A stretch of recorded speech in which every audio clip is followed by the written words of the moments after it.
شروع اپنی، خدا رہے راضی ہے یہ آرزو اپنی، کھلے آنکھ صلی اللہ کے گیت کہتے، کھلے آنکھ صلی اللہ کے گیت کہتے۔ الحمد للہ رب العالمین والصلاة والسلام علی سید المرسلین، اما بعد فاعوذ باللہ من الشیطان الرجیم، بسم اللہ الرحمن الرحیم۔ الصلاة والسلام علیک یا رسول اللہ، الصلاة والسلام علیک یا حبیب اللہ، الصلاة والسلام علیک یا نبی اللہ، وعلی آلک واصحابک یا نور اللہ۔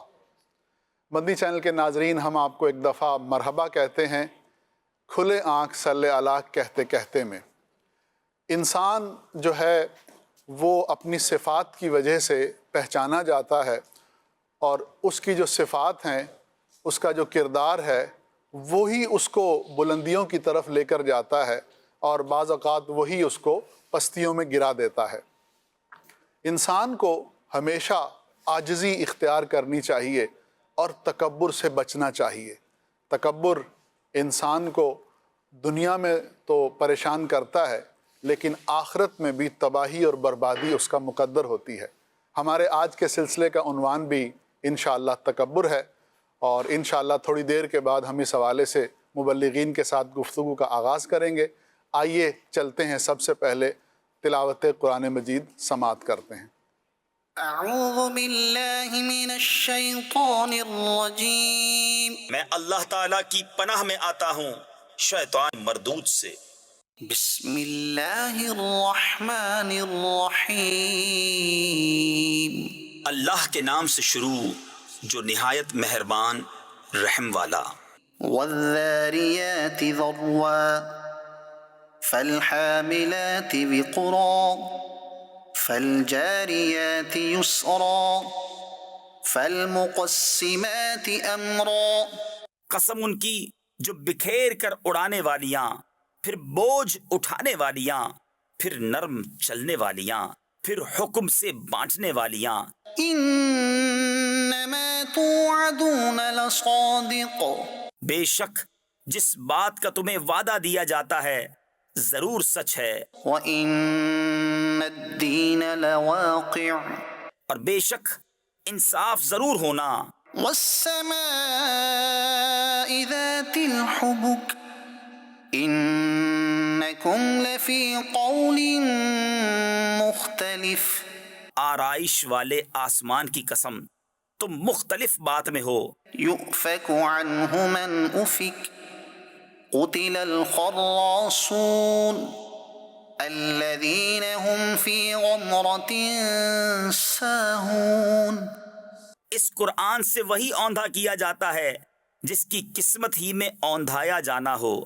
مارے جائیں دل سے تراشنے والے جو نشے میں بھولے ہوئے ہیں۔ يَسْأَلُونَ أَيَّانَ يَوْمُ الدِّينِ، پوچھتے ہیں انصاف کا دن کب ہوگا۔ يَوْمَ هُمْ عَلَى النَّارِ يُفْتَنُونَ، اس دن ہوگا جس دن وہ آگ پر تپائے جائیں گے۔ ذُوقُوا فِتْنَتَكُمْ هَذَا الَّذِي كُنْتُمْ بِهِ تَسْتَعْجِلُونَ، اور فرمایا جائے گا چکھو اپنا تپنا، یہ ہے وہ جس کی تمہیں جلدی تھی۔ إِنَّ الْمُتَّقِينَ فِي جَنَّاتٍ وَعُيُونٍ، بے شک پرہیزگار باغوں اور چشموں میں ہیں۔ آخِذِينَ مَا آتَاهُمْ رَبُّهُمْ اپنے رب کی عطائیں لیتے ہوئے۔ إِنَّهُمْ كَانُوا قَبْلَ ذَلِكَ مُحْسِنِينَ، بے شک وہ اس سے پہلے نیکوکار تھے۔ كَانُوا قَلِيلًا مِنَ اللَّيْلِ مَا يَهْجَعُونَ وَبِالْأَسْحَارِ هُمْ يَسْتَغْفِرُونَ، وہ رات میں کم سویا کرتے اور پچھلی رات استغفار کرتے۔ وَفِي أَمْوَالِهِمْ حَقٌّ لِلسَّائِلِ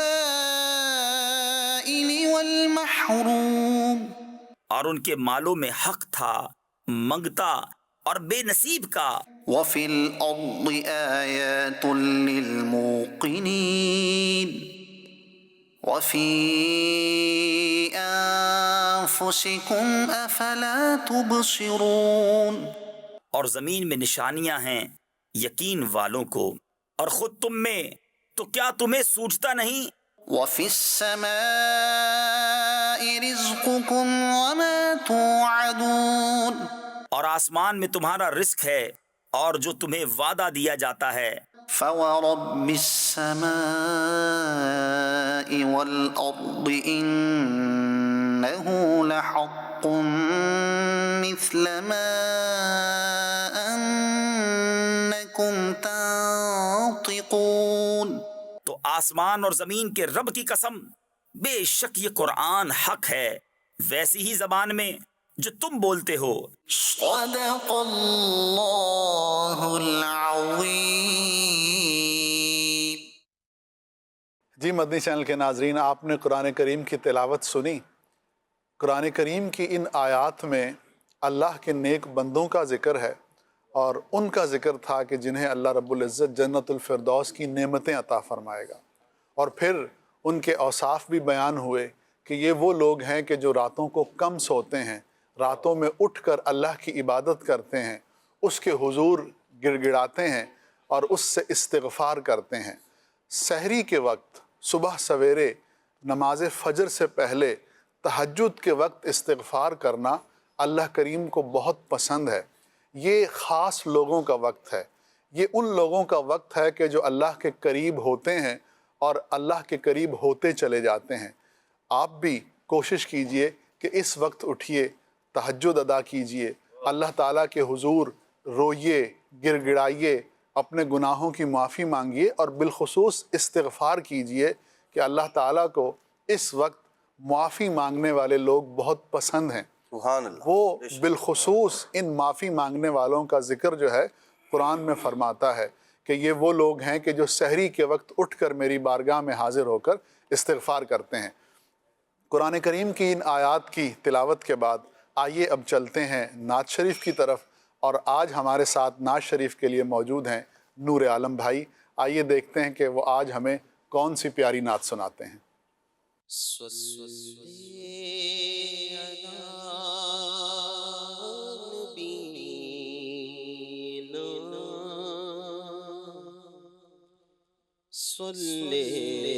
علی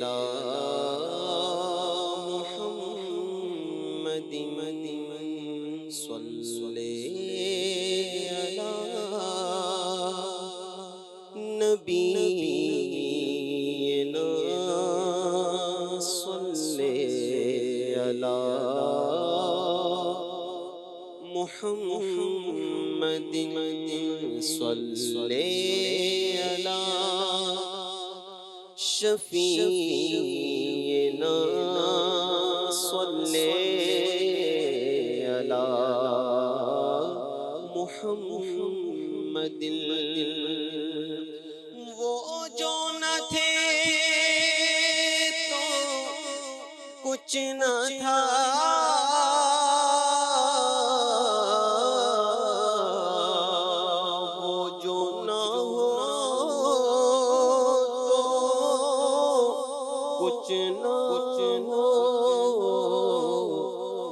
جان ہے وہ جہان کی جان ہے تو جہان ہے۔ صلی علی نبینا صلی علی محمد صلی علی شفیعنا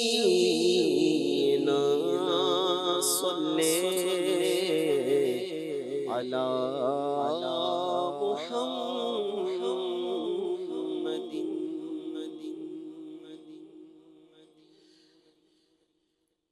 مجدباد آسیوں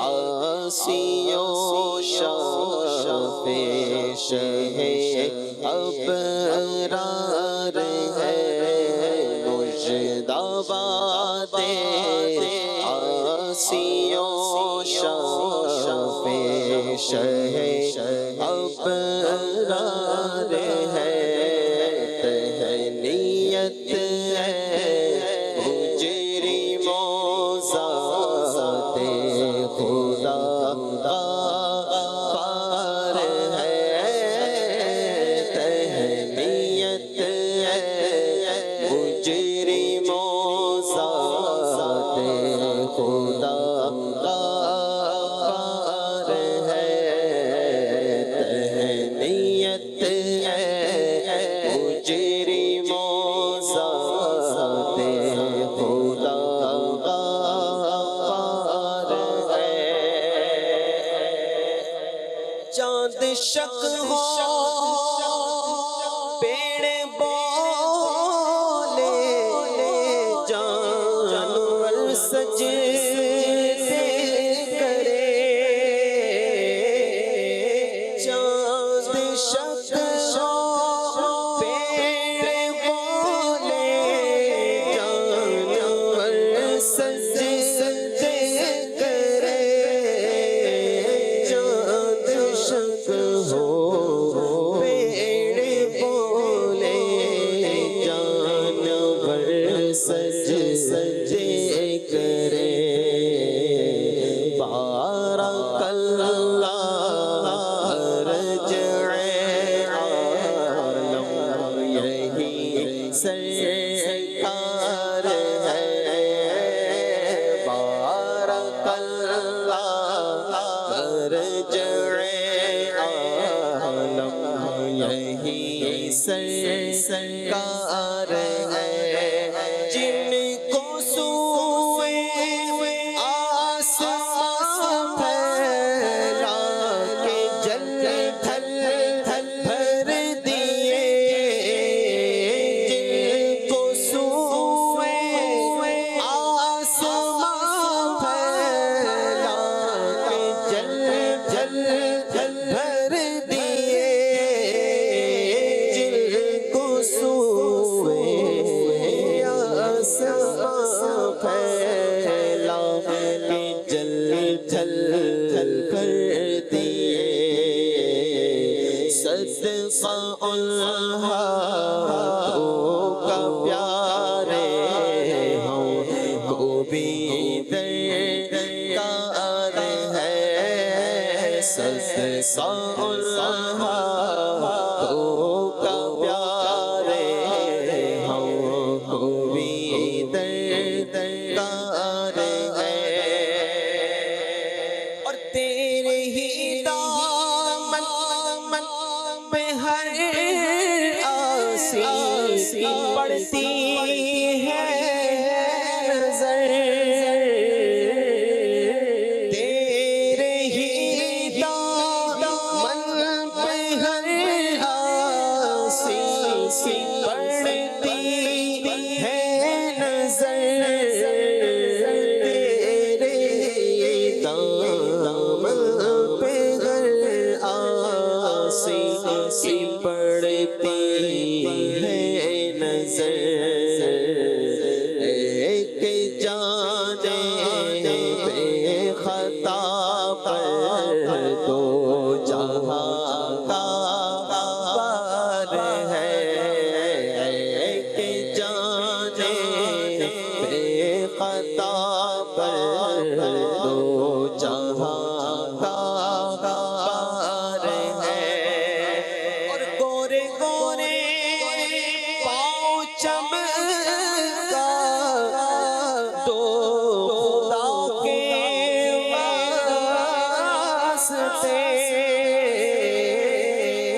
گورے گورے پاؤں چمکا تو خدا کے واسطے گورے گورے پاؤں چمکا تو خدا کے واسطے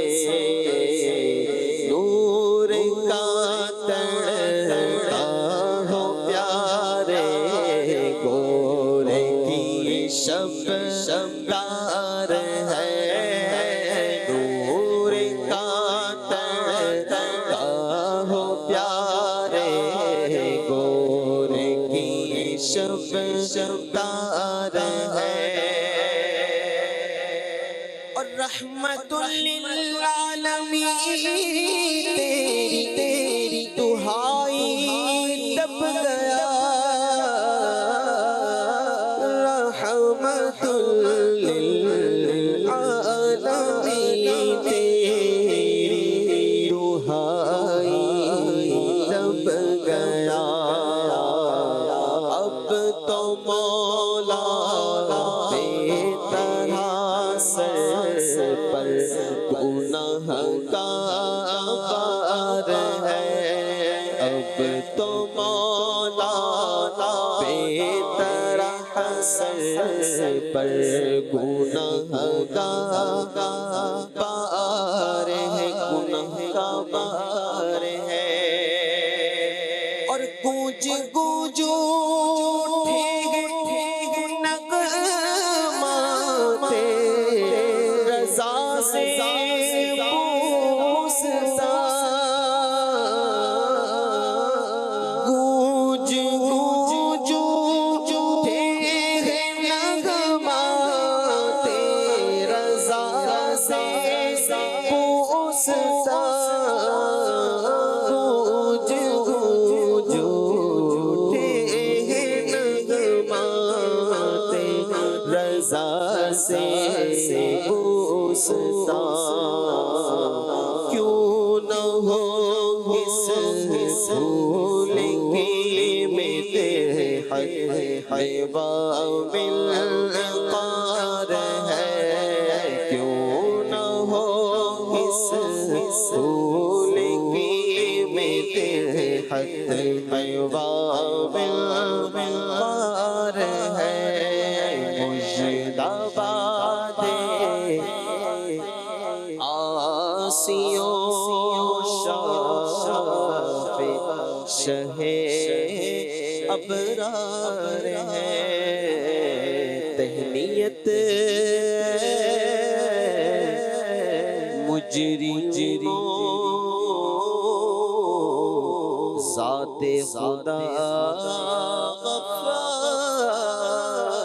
غفار ہے جی سبحان اللہ، ہم کتنے خوش نصیب ہیں کہ اللہ رب العزت نے ہماری شفاعت کے لیے حضور پرنور صلی اللہ تعالیٰ علیہ وسلم کو جو ہے وہ اذن عطا فرمایا ہے، اور پھر وہ ایسا کریم ہے کہ وہ غفور ہے، گناہوں کو معاف فرمانے والا اور خوب معاف فرمانے والا۔ جو ایک دفعہ استغفار کرے اور قبول ہو جائے تو اس کی پچھلی زندگی کے تمام گناہوں کی معافی کے لیے وہ استغفار کافی ہے۔ سلسلے کو آگے بڑھاتے ہیں۔ تکبر اور عاجزی یہ دو چیزیں ایک دوسرے کا اپوزٹ ہیں۔ جس آدمی کے اندر عاجزی ہوتی ہے وہ آدمی زندگی میں تنہا نہیں رہتا، لیکن جو آدمی تکبر کی بیماری میں مبتلا ہوتا ہے اسے آہستہ آہستہ سب چھوڑتے چلے جاتے ہیں۔ یہاں مزے کی ایک بات یہ بھی ہے کہ عاجزی کرنے والے کو اور تکبر کرنے والے کو کی جو انڈرسٹینڈنگ ہے وہ بڑی ڈیفرنٹ ہوتی ہے۔ عدنان بھائی، جو آدمی تکبر کر رہا ہوتا ہے وہ یہ سوچ رہا ہوتا ہے کہ میں تکبر نہیں کر رہا، یہ میرا حق ہے، میرا رائٹ ہے، حالانکہ یہاں اس کو معلوم ہونا چاہیے کہ یہ تکبر ہے اور مجھے نہیں کرنا۔ اور جو عاجزی کر رہا ہوتا ہے وہ نفس کے دھوکے میں ایسا مبتلا ہوتا ہے کہ وہ یہ سوچ رہا ہوتا ہے کہ میں تو عاجزی کر رہا ہوں، اور یہ سوچ کر عاجزی کرنا نہیں رہتا، بلکہ آدمی یہ سوچے کہ میں تو ہوں ہی اس لائق، یعنی میں عاجزی نہیں کر رہا، میری حقیقت ہی یہ ہے۔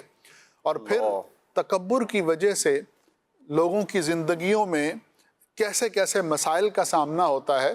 الامان والحفیظ، آپ کے جو سوشل ریلیشنز ہوتے ہیں، بعض اوقات تکبر کرنے والے کو خود اس کے بہت اچھے دوست بھی چھوڑ جاتے ہیں، فیملیز ٹوٹ جاتی ہیں۔ گھمنڈ اور غرور جو ہے وہ آدمی کو کہیں کا نہیں رہنے دیتا۔ اللہ اکبر۔ اور پھر قرآن کریم میں تو غرور کرنے والے، تکبر کرنے والے کے بارے میں اللہ تعالیٰ نے خود ارشاد فرمایا ہے کہ اِنَّهُ لَا يُحِبُّ الْمُسْتَكْبِرِينَ، اللہ تعالیٰ غرور کرنے والوں کو پسند نہیں فرماتا۔ تو جس کو اللہ پسند نہ فرمائے تو اللہ اکبر، اس کا دنیا اور آخرت میں کیا ٹھکانہ ہوگا۔ تکبر کسے کہتے ہیں؟ بڑی آسان سی ڈیفینیشن ہے۔ تکبر کا مطلب یہ ہے کہ اپنے آپ کو اعلیٰ سمجھنا، افضل سمجھنا اور دوسروں کو حقیر سمجھنا، دوسروں کو کمتر سمجھنا۔ پھر تکبر کی بہت سی وجوہات ہوتی ہیں، بہت سے اسباب ہوتے ہیں۔ پھر تکبر، اگر کوئی تکبر میں مبتلا ہے تو وہ اس سے کیسے چھٹکارا پا سکتا ہے؟ تو انشاءاللہ ان تمام چیزوں پر ہم ڈسکشن کریں گے۔ اور آئیے عدنان چشتی بھائی کی طرف چلتے ہیں۔ تو سب سے پہلے تو عدنان بھائی میں آپ سے یہ پوچھنا چاہوں گا کہ تکبر کے حوالے سے قرآن کریم کی آیات اور احادیث مبارکہ میں کیا ذکر کیا گیا ہے؟ جی الحمدللہ رب العالمین والصلاة والسلام علی سید المرسلین، اما بعد فاعوذ باللہ من الشیطان الرجیم، بسم اللہ الرحمن الرحیم۔ یہ اللہ تبارک و تعالیٰ کا بے پناہ فضل اور کرم ہے، اور نبی پاک علیہ الصلاۃ والسلام کی عنایت ہے کہ وہ ہمیں دنیا میں رہتے ہوئے جو چیزیں درپیش ہونی ہیں، جن چیزوں سے ہمارا سامنا ہونا ہے یا ہوتا ہے، ان میں سے کون سی اچھی ہے اور کون سی بری ہے، دین اور شریعت ہمیں دونوں چیزوں کے بارے میں بتاتے ہیں۔ اور اس لیے بری چیزوں کو جو ہے وہ نامینیٹ کرنا، بتانا اس لیے تاکہ آدمی ان سے بچے، اور اچھی عادات، اچھے اخلاق، اچھے اطوار، اچھے طریقے جو اللہ اور اس کے رسول صلی اللہ تعالیٰ علیہ وآلہ وسلم کو پسند ہیں، ان کا بتانا اس لیے تاکہ بندہ انہیں اپنائے اور اللہ تبارک تعالیٰ کا محبوب اور پسندیدہ بندہ بن جائے۔ تکبر، غرور اور بڑائی عام طور پر اسی سے ملتے جلتے الفاظ جو ہے وہ استعمال کیے جاتے ہیں، اور لوگ تکبر کو سمجھتے ہیں کہ یہ کیا چیز ہے۔ اچھا، آپ نے بھی ماشاءاللہ بڑے آسان انداز میں اور عام فہم انداز میں آپ نے اس بات کو بیان فرمایا۔ یہ وہ بری صفت، بری عادت ہے کہ جو انسان اپنے آپ کو اعلیٰ سمجھ رہا ہوتا ہے اور اپنے آپ کو افضل، دوسرے کو کمتر سمجھ رہا ہوتا ہے۔ اس بیماری کی سب سے بڑا نقصان جو دنیا کے اندر ہوتا ہے نا، یہ آدمی جو اپنے آپ کو بڑا سمجھ رہا ہوتا ہے، اللہ تبارک تعالیٰ اسے نیچا کر دیتا ہے۔ اس لیے کہ بڑائی اور کبریائی یہ اللہ تبارک تعالیٰ کی صفت ہے، اور یہ اسی کے شایان شان ہے، اور یہ ان صفات میں سے ہے جو اللہ ہی کو زیبا ہے۔ تو بعض صفات وہ ہیں کہ جو اللہ کریم بندوں کو عطا فرماتا ہے، لیکن اس کے بارے میں تو خاص ارشاد فرمایا کہ یہ کبریائی اور بڑائی یہ میری صفت ہے، یہ میری چادر ہے۔ ارشاد فرمایا کہ جو اس کے بارے میں مجھ سے جھگڑا کرے گا میں اسے ذلیل و رسوا کر دوں گا۔ تو جو بندہ یہ چاہتا ہے دنیاوی اعتبار سے، وہ دو چار افراد کے سامنے تو یہ سمجھ سکتا ہے، اپنے دل میں یہ بات لے آتا ہے کہ میں بہت مقام اور مرتبے والا ہوں اور سامنے والے ذلیل و خوار لوگ ہیں، لیکن حقیقت یہ ہے اس گناہ کی کہ اللہ تبارک و تعالیٰ ایسے بندے کو ذلیل و رسوا کر دیتا ہے۔ قرآن مجید فرقان حمید میں بھی اللہ تبارک و تعالیٰ نے یہ جو برائی ہے اس کی مذمت کو بیان فرمایا۔ اللہ کریم ارشاد فرمایا وَلَا تَمْشِ فِي الْأَرْضِ مَرَحًا، ارشاد فرمایا زمین میں اتراتا نہ چل، إِنَّكَ لَن تَخْرِقَ الْأَرْضَ وَلَن تَبْلُغَ الْجِبَالَ طُولًا، ارشاد فرمایا کہ بے شک تو ہرگز زمین نہ چیر ڈالے گا اور ہرگز بلندی میں پہاڑوں کو نہ پہنچے گا۔ جتنی مرضی بڑائی کر لے، جتنی مرضی آدمی غرور اور تکبر کر لے، اللہ کریم نے صاف واضح فرما دیا زمین پر۔ اور عام طور پر یہ جو انداز ہے اترا کر چلنا، اکڑ کر چلنا، یہ عاجزی اور انکساری والے انداز کے بالکل برخلاف ہے، اور یہ وہ انداز ہے جو اللہ تبارک تعالیٰ کو پسند نہیں ہے۔ اسی لیے یہ مغروروں کی چال ہے، یہ متکبرین کا طریقہ ہے۔ اسی لیے اللہ تبارک تعالیٰ ارشاد فرماتے زمین کو پھاڑ نہیں دے گا، چیر نہیں دے گا تو، اور بلندی کے اندر جو ہے وہ ایسے گردن اٹھا کے اور اترا کے جو چل رہا ہے، غرور و تکبر کا پتلا بنا ہوا ہے۔ فرمایا پہاڑوں تک نہیں پہنچ سکتا بلندی کے اندر، زمین پر اتراتے ہوئے مت چلو۔ عاجزی، انکساری یہ بندہ مومن کا شعار ہونا چاہیے، یہی پسندیدہ ہے۔ اور یاد رکھیے یہ وہ علم ہے جس کا جاننا، جس کا سیکھنا ہر مسلمان پر فرض ہے۔ اس کو علماء نے بالخصوص اعلیٰ حضرت رحمۃ اللہ تعالیٰ علیہ نے اس بات کو ذکر فرمایا، یہ محرمات باطنیہ میں سے ہے، اور نبی پاک صلی اللہ تعالیٰ علیہ وآلہ وسلم نے احادیث مبارکہ میں اس کی مذمت کو بیان فرمایا۔ اور جو اس کے مقابل ہے، ظاہر سی بات ہے ایک چیز بری ہے، اس کے مقابل میں اس کے اپوزٹ جو چیز اپنانے والی ہے وہ ہے عاجزی، انکساری۔ اور عاجزی و انکساری وہ چیز ہے، دو چیزیں دیکھیں، تکبر میں آدمی بڑائی چاہ رہا ہے اور عاجزی کے اندر کیا ہے؟ جھک رہا ہے، ڈاؤن ٹو ارتھ ہو رہا ہے بندہ، سامنے والے کو عزت دے رہا ہے، رسپیکٹ دے رہا ہے اور اپنے سے افضل سمجھ رہا ہے۔ یہاں معاملہ دیکھیے بندے کے جو عادت کے اعتبار سے وہ بالکل جدا ہے۔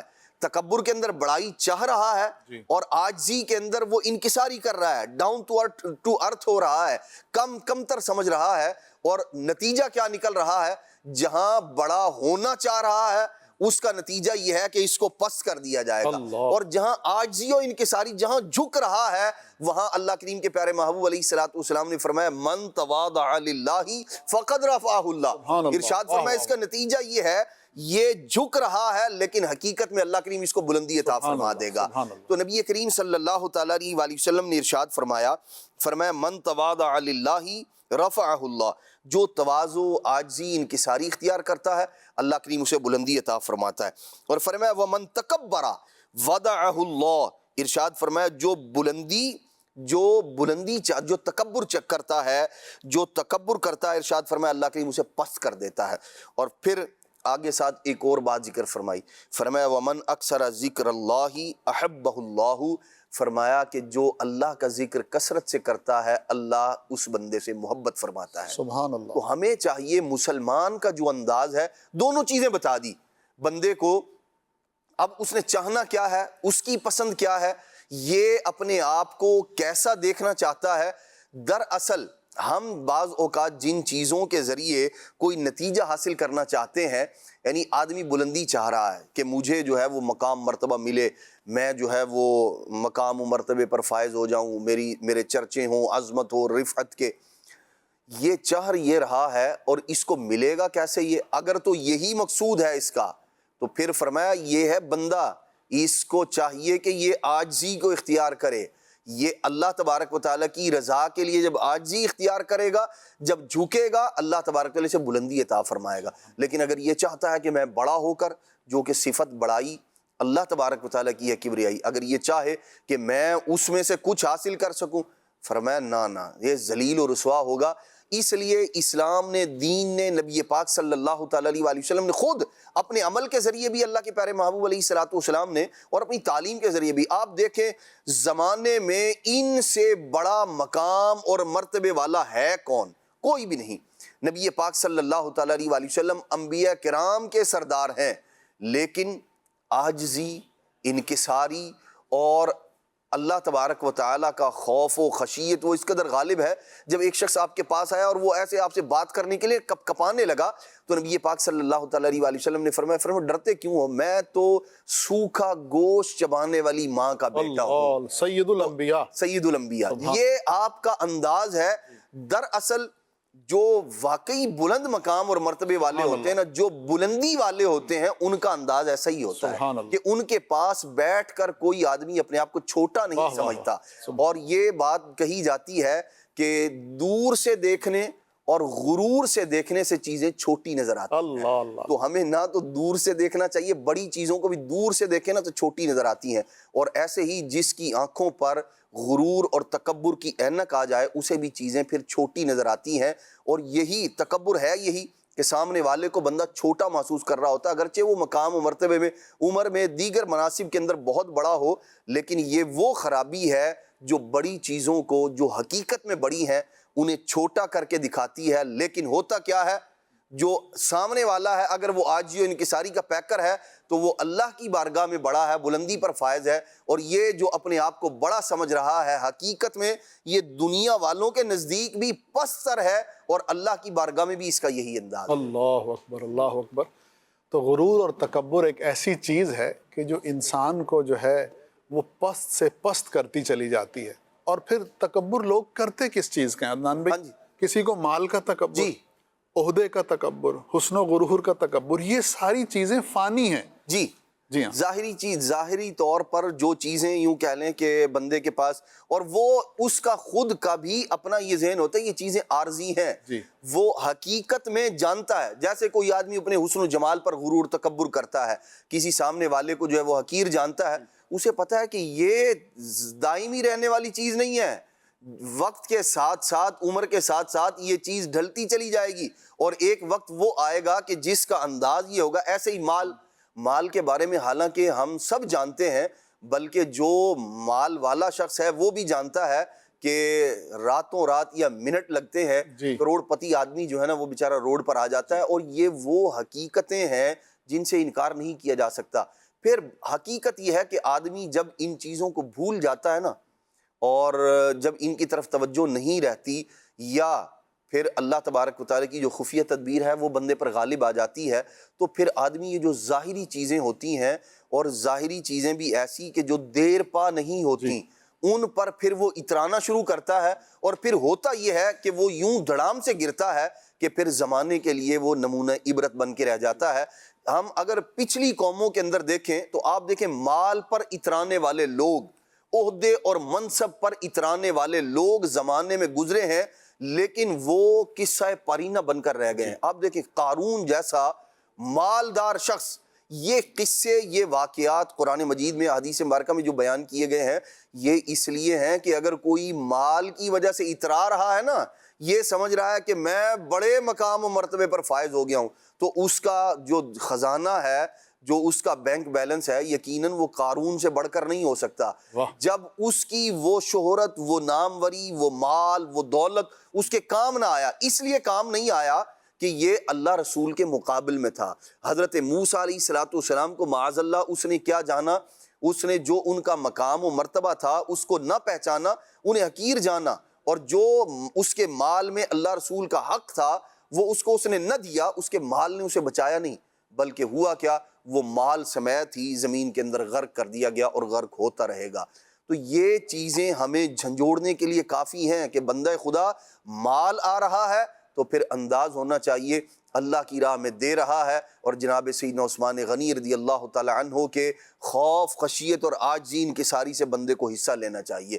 ان کو اپنا جو ہے وہ آئیڈیل بنانا چاہیے، جن کے پاس مال ہے ان کو چاہیے کہ وہ جو ایسے لوگ ہیں جنہیں اللہ کریم نے مال عطا فرمایا تھا، اور پھر ان کا جو انداز ہے وہ بالکل عاجزی و انکساری والا اللہ کی راہ میں دے رہے ہیں، ڈر بھی رہے ہیں، خوف و خشیت والا بھی معاملہ ہے۔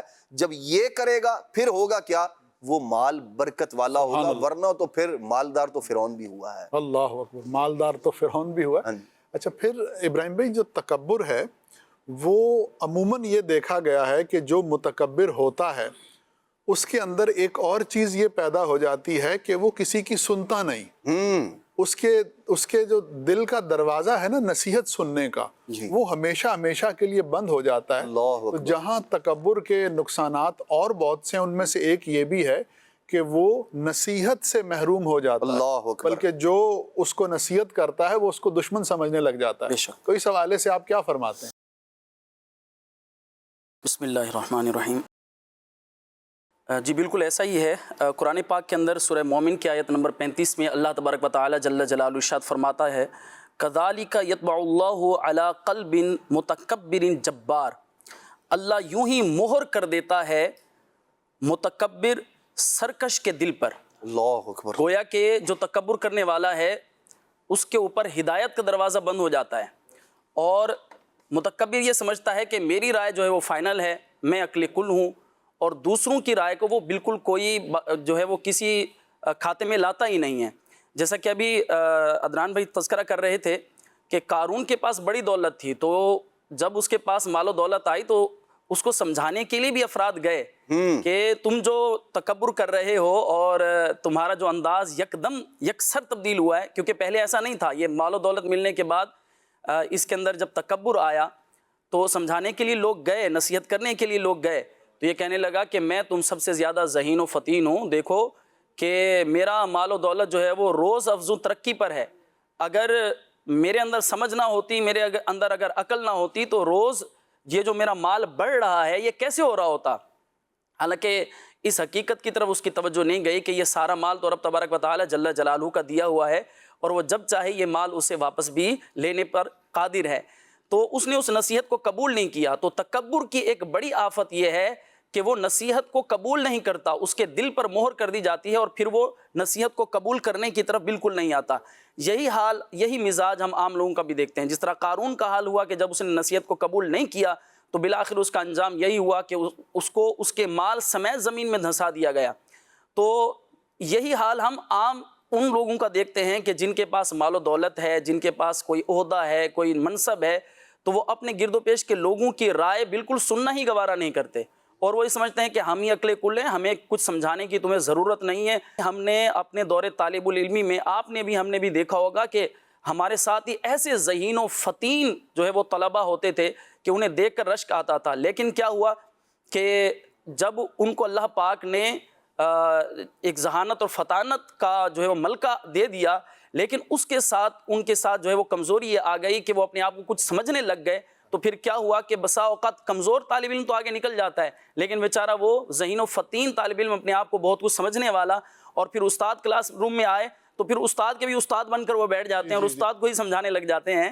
تو اپنی ذہانت و فطانت کو اپنا کوئی کمال نہیں گرداننا چاہیے، بلکہ سب کچھ اللہ تبارک و تعالی جل جلالہ و عم نوالہ پر جو ہے وہ نظر ہونی چاہیے کہ میرے پاس کچھ نہیں ہے، میرے پاس جو بھی ہے اگرچہ ذہانت ہے، فطانت ہے، بولنے کا ملکہ ہے، یاد کرنے کا ملکہ ہے، حافظہ ہے، مال و دولت ہے، حسن ہے، کچھ بھی ہے، یہ سب میرے رب کی عطا ہے، اور ان صلاحیتوں سے جو میں فائدہ اٹھا رہا ہوں یہ بھی رب کی عطا سے ہی اٹھا رہا ہوں۔ اگر اللہ پاک کی طرف نظر رہے گی تو انشاءاللہ بندہ بچا رہے گا۔ آپ نے بہت خوبصورت بات کی کہ علم جو ہے نا، یعنی لب لباب، یہ علم عاجزی سے آتا ہے۔ بالکل، یعنی علم جو ہے اس کی جو بیسک ریکوائرمنٹ ہے اس میں سے ایک یہ چیز ہے کہ آدمی کے اندر عاجزی ہو، جی، اور پھر جس کے پاس علم ہوتا ہے، حقیقی علم، اس کے اندر عاجزی بھی آتی چلی جاتی ہے۔ بے شک۔ اور پھر علم کے علاوہ بھی اور بہت سی چیزیں ہیں کہ جو عاجزی پر ڈیپینڈنٹ ہیں۔ جب آدمی عاجزی اختیار کرتا ہے تو عاجزی کے ساتھ اس کے دل میں شکر کا جذبہ بھی پیدا ہوتا ہے، واہ واہ، اور شکر وہی کرتا ہے جس کی نظر اللہ پر ہوتی ہے۔ بے شک، تو جب نظر اللہ پر ہو گئی اور آدمی شکر کرنے والا ہو گیا، اس کے ساتھ عاجزی ہو گئی، تو اب اس نعمت کے بڑھنے کی تمام جو بیسک ریکوائرمنٹس ہیں، جو کنڈیشنز ہیں، وہ پوری ہونا شروع ہو جاتی ہیں اور وہ نعمت بڑھتی رہتی ہے۔ اللہ اکبر۔ اور علماء کو دیکھا جو اصل اہل علم ہیں ان کو ہمیشہ عاجز پایا، ہمیشہ عاجزی کرنے والا پایا۔ ان سے اگر ایک دفعہ پوچھے تب بھی جواب دیتے ہیں، 10 دفعہ کوئی پوچھے تو تب بھی جواب دیتے ہیں، 40 دفعہ بھی پوچھے تو تب بھی وہ پریشان نہیں ہوتے، وہ جھڑکتے نہیں بلکہ جواب دیتے ہیں اور تفہیم کی کوشش کرتے رہتے ہیں۔ اللہ اکبر۔ علم کے ساتھ ساتھ ایک اور چیز جو ہمارے لیے بہت ضروری ہے وہ یہ ہے کہ اللہ نے اگر دولت کی نعمت سے نوازا ہے، عہدے کی نعمت سے نوازا ہے، اور آپ کے پاس سائلین آتے ہیں، آپ سے کچھ چاہتے ہیں، مانگتے ہیں، تو پھر وَأَمَّا السَّائِلَ فَلَا تَنْهَرْ، سائل کو مت جھڑکیے۔ سبحان اللہ۔ کیونکہ کبھی کبھی یہ جھڑکنا جو ہے یہ تکبر کی وجہ سے ہوتا ہے، اور پھر بعض زندگی کے لمحے ایسے ہوتے ہیں کہ ان میں کی جانے والی غلطی، ان میں کیا جانے والا گناہ جو ہے وہ آدمی کو بہت بڑی بڑی پریشانیوں میں اور مصیبتوں میں مبتلا کر دیتا ہے۔ اور دیکھیں غریب آدمی کے پاس تو کھونے کے لیے ہے ہی کیا؟ واہ، کھونے کے لیے غریب آدمی کے پاس ہے ہی کیا؟ آپ ڈریں اگر آپ عہدے والے ہیں تو، آپ ڈریں اگر آپ کے دن اچھے ہیں، آپ ڈریں اگر آپ کے پاس مال و دولت ہے، بینک بیلنس ہے، کیونکہ اگر آپ کھوئیں گے تو پھر آپ بہت نیچے چلے جائیں گے۔ اللہ اکبر۔ تو اللہ تعالیٰ جو ہے وہ ہمیں ان بیماریوں اور بالخصوص تکبر سے جو ہے وہ محفوظ فرمائے۔ عدنان بھائی، متکبر جو ہے اپنے آپ کو عقل کل بھی سمجھ لیتا ہے جی، کہ مجھے سب معلوم ہے، مجھے سب پتہ ہے، وہ جس سچویشن میں بھی ہوتا ہے وہ عقل کل اپنے آپ کو سمجھتے ہوئے بیہیو کرتا ہے۔ جی۔ تو ایسا آدمی جو اپنے آپ کو عقل کل سمجھتا ہے، نمبر 1، اور نمبر 2 جو تکبر میں مبتلا ہے اس کو معلوم ہو گیا ہے، تو وہ اس کا علاج کیسے کر سکتا ہے؟ ذرا اس پر روشنی ڈالیے گا۔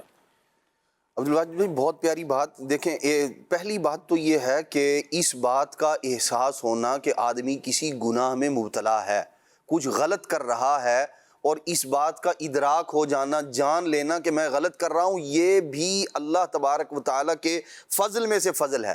اور یوں سمجھیں کہ یہ وہ شخص ہے کہ جسے اصلاح کا موقع دیا جا رہا ہے، جسے بگاڑ کو سدھارنے کی طرف لایا جا رہا ہے۔ ورنہ ہوتا کیا ہے کہ آدمی بعض اوقات گناہ کر رہا ہوتا ہے، غلط کر رہا ہوتا ہے، اور اس غلط کو غلط سمجھنے کی جو توفیق ہے نا وہ اس بندے سے چھین لی جاتی ہے۔ اور بعض اوقات ایسا ہوتا ہے کہ شیطان وہ بندے کے لیے جو اس کے برے کام ہیں انہیں وہ آراستہ کر کے سجا سنوار کے پیش کرتا ہے، جسے تزیین سیئات کہا جاتا ہے، گناہوں کو بنا سوار کے پیش کرنا۔ اور وہ یہ سمجھ رہا ہوتا ہے میں تو ٹھیک کر رہا ہوں، میں نے کوئی غلط کام تو نہیں کیا۔ اور عام طور پر یہ جو تکبر والا معاملہ ہے یہی اسی طرح کی کیفیت کے اندر بندے کو لے جاتا ہے، اور پھر ہوتا یہ ہے انسان ہو کہ وہ کہتا انا ربکم الاعلی، فرعون کہ میں تو میں اعلیٰ رب ہوں۔ یعنی یہ اس کی شناعت اور اس کی بدبختی انسان کو یہاں تک پہنچا دیتی ہے کہ انسانوں سے بڑھ کر پھر وہ خالق و مالک کے مقابلے میں کہہ رہا ہوتا ہے کہ جی میرا تو یہ مقام و مرتبہ ہے۔ تو تکبر بہت بری جو ہے وہ برائی ہے، بہت بڑا گناہ ہے۔ ہمیں یہ چاہیے کہ ہم اس کے علاج کی طرف آئیں، اپنے آپ کو بندہ پہچانے بھی کہ کہیں بعض اوقات یہ ہے کہ نہیں جی نہیں میں تو ایسی بات نہیں کرتا کہ میں کسی کو حقیر جانتا ہوں، لیکن اس بندے کا انداز بتا رہا ہوتا ہے کہ آپ جب کوئی آپ کو سمجھانے لگا ہے اور وہ علم میں آپ سے برتر ہے، اب آپ کا انداز کیا؟ او نہیں جی نہیں چھوڑیں پرے، مجھے پتہ ہے، میں سب جانتا ہوں، ہم نے سب کچھ پڑھ کے دیکھا ہے جی، آپ کو پتہ ہی نہیں ہے جی۔ اب یہ آپ سامنے والے کی بات سننے کے لیے آمادہ ہی نہیں ہو رہے ہیں، اور اس طرح اور جان بوجھ کر بعض اوقات پتہ بھی چل رہا ہوتا ہے کہ یار مجھ سے نا یہ معاملہ غلط ہو گیا ہے، اور اب 4 آدمیوں میں جب بات ہوگی تو ظاہر سی بات ہے اب مجھے یا تو معذرت کرنی پڑے گی، تو اب میں انداز ہی ایسا اختیار کروں کہ وہ آجی انکساری کے بجائے اس سے بھی اوپر سے، اور نہیں جی میں نے تو سب کچھ دیکھا ہوا ہے۔ اس طرح کے لوگ مجھے بڑے ملتے رہتے ہیں، آپ کو نہیں پتہ جی۔ یعنی آپ سننا ہی نہیں چاہ رہے۔ یہ کیا ہے؟ یہ انداز جو ہے وہ بندے کو بعض اوقات وہ جو ہدایت کی طرف لے جانے والا معاملہ ہوتا ہے نا اس سے محروم کر دیتا ہے، اور پھر اس طرح کے دعوے کرنا، بڑی بڑی باتیں جو مجھے سمجھ آئی ہے 1400 سال میں کسی کو نہیں آئی جی۔ قرآن کی تفسیر اور حدیث وہ میں بیان کرتا ہوں، کسی کو پتہ ہی نہیں ہے۔ یہ جملے بتا رہے ہیں کہ جناب آپ کو کہاں بیٹھے ہوئے ہیں، یہ جملے بتا رہے ہیں۔ بڑے بڑے علماء، بڑے بڑے محدثین، مفکرین اور ائمہ جو ہے وہ گزرے ہیں، آپ ان کے مقابلے میں اپنے آپ کو، اور حالت و کیفیت یہ ہے کہ بس علمان والحفیظ، یعنی علم کی جو بعض لوگ، میں انشاءاللہ روایت عرض کرتا ہوں، نبی پاک صلی اللہ تعالیٰ علیہ وآلہ وسلم نے جو ہماری رہنمائی فرمائی ہے، بعض اوقات آپ دیکھیں صحابہ کرام علیہم رضوان کا جو انداز ہوا کرتا تھا، باوجود اس کے وہ حضور صلی اللہ علیہ وسلم کے ساتھ رہا کرتے تھے، ان کی زبان عربی، ان کا قبیلہ، سارے معاملات، قرآن ان کی زبان میں نازل ہوا، احادیث مبارکہ نبی پاک علیہ السلام کے فرامین عربی زبان میں، لیکن باوجود اس کے کتنی باتیں ایسی ہوتی تھی، حضور علیہ السلام ارشاد فرماتے اور صحابہ کہتے یا رسول اللہ ہمیں پتہ ہی نہیں، یہ کیا چیز ہے، آپ اس کے بارے میں ارشاد فرمائیے، ہمیں بتائیے۔ حضور علیہ السلام یہ نہیں فرماتے بھائی تمہاری تو زبان عربی ہے، تمہیں کیوں نہیں سمجھ آتی؟ یعنی باوجود عربی جاننے کے، باوجود عربی زبان ہونے کے، وہ اس بات کے پابند ہیں، اس بات کی انہیں ضرورت ہے کہ اس عربی کو بھی ہمارے سامنے آسان کر کے بیان کیا جائے، کھول کر بیان کیا جائے۔ تو میں اور آپ، ہم اجمی لوگ، ہمیں تو زیادہ ضرورت ہے اس بات کی کہ ہم کسی ایسے عربی دان کا دامن تھامیں جسے اللہ تبارک و تعالیٰ نے زہد و تقوی بھی عطا فرمایا ہو، خوف و خشیت بھی ہو اس کے پاس، اور علم بھی اللہ کریم نے اسے عطا فرمایا ہو۔ اس لیے ہم جو ائمہ ہیں، جو بڑے بڑے علماء ہیں، جو محدثین ہیں، جو مفسرین ہیں، ان کے ساتھ ہم پابند ہیں، ان کی سوچ اور فکر کو لیتے ہوئے جو انہوں نے سمجھا ہے، علم میں بھی وہ ہم سے ورا ہے، زہد و تقوی کی بھی ان کی دنیا گواہی دے رہی ہے۔ تو ہمیں چاہیے کہ سب سے پہلے اس بات کو کا ادراک کریں، اس بات کو جان لیں وہ لوگ کہ جو علم کی وجہ سے اس آفت میں مبتلا ہوتے ہیں کہ علم غرور اور تکبر کی طرف لے کر جا رہا ہے، تو ایسے بندے کو اس بات کو جان لینا چاہیے، اپنے آپ سے اس بات کا اقرار کر لینا چاہیے کہ میں عقل کل نہیں ہوں۔ صحابہ کرام علیہم رضوان، حدیث پاک کے الفاظ جامع ترمذی کے اندر ہیں، اللہ کے پیارے محبوب صلی اللہ تعالیٰ علیہ وآلہ وسلم نے ارشاد فرمایا کہ تم میں جو اچھے اخلاق والا ہے وہ قیامت کے دن میرے سب سے زیادہ قریب ہوگا۔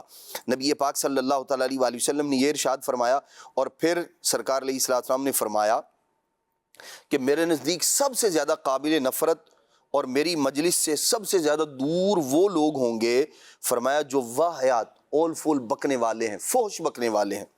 ارشاد فرمایا لوگوں کا مذاق اڑانے والے ہیں. اور پھر نبی پاک صلی اللہ تعالیٰ علیہ وآلہ وسلم نے فرمایا کہ جو متفیہق ہیں وہ مجھ سے دور ہوں گے.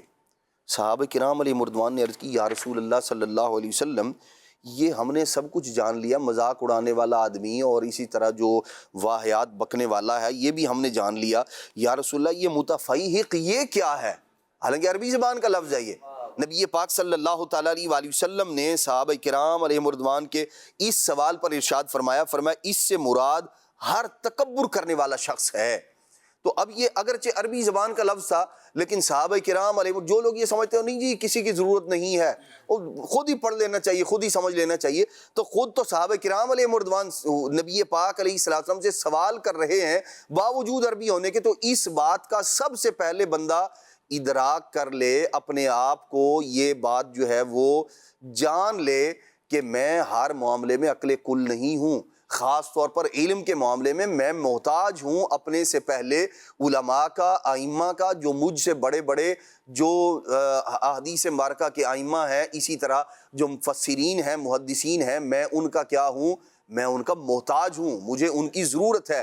جب یہ بات جان لے گا تو وہ جو عقل کل کا اس نے لبادہ اوڑھ رکھا ہے نا اس سے یہ باہر آ جائے گا. یعنی اب یہ غرور اور تکبر میں مبتلا نہیں ہوگا.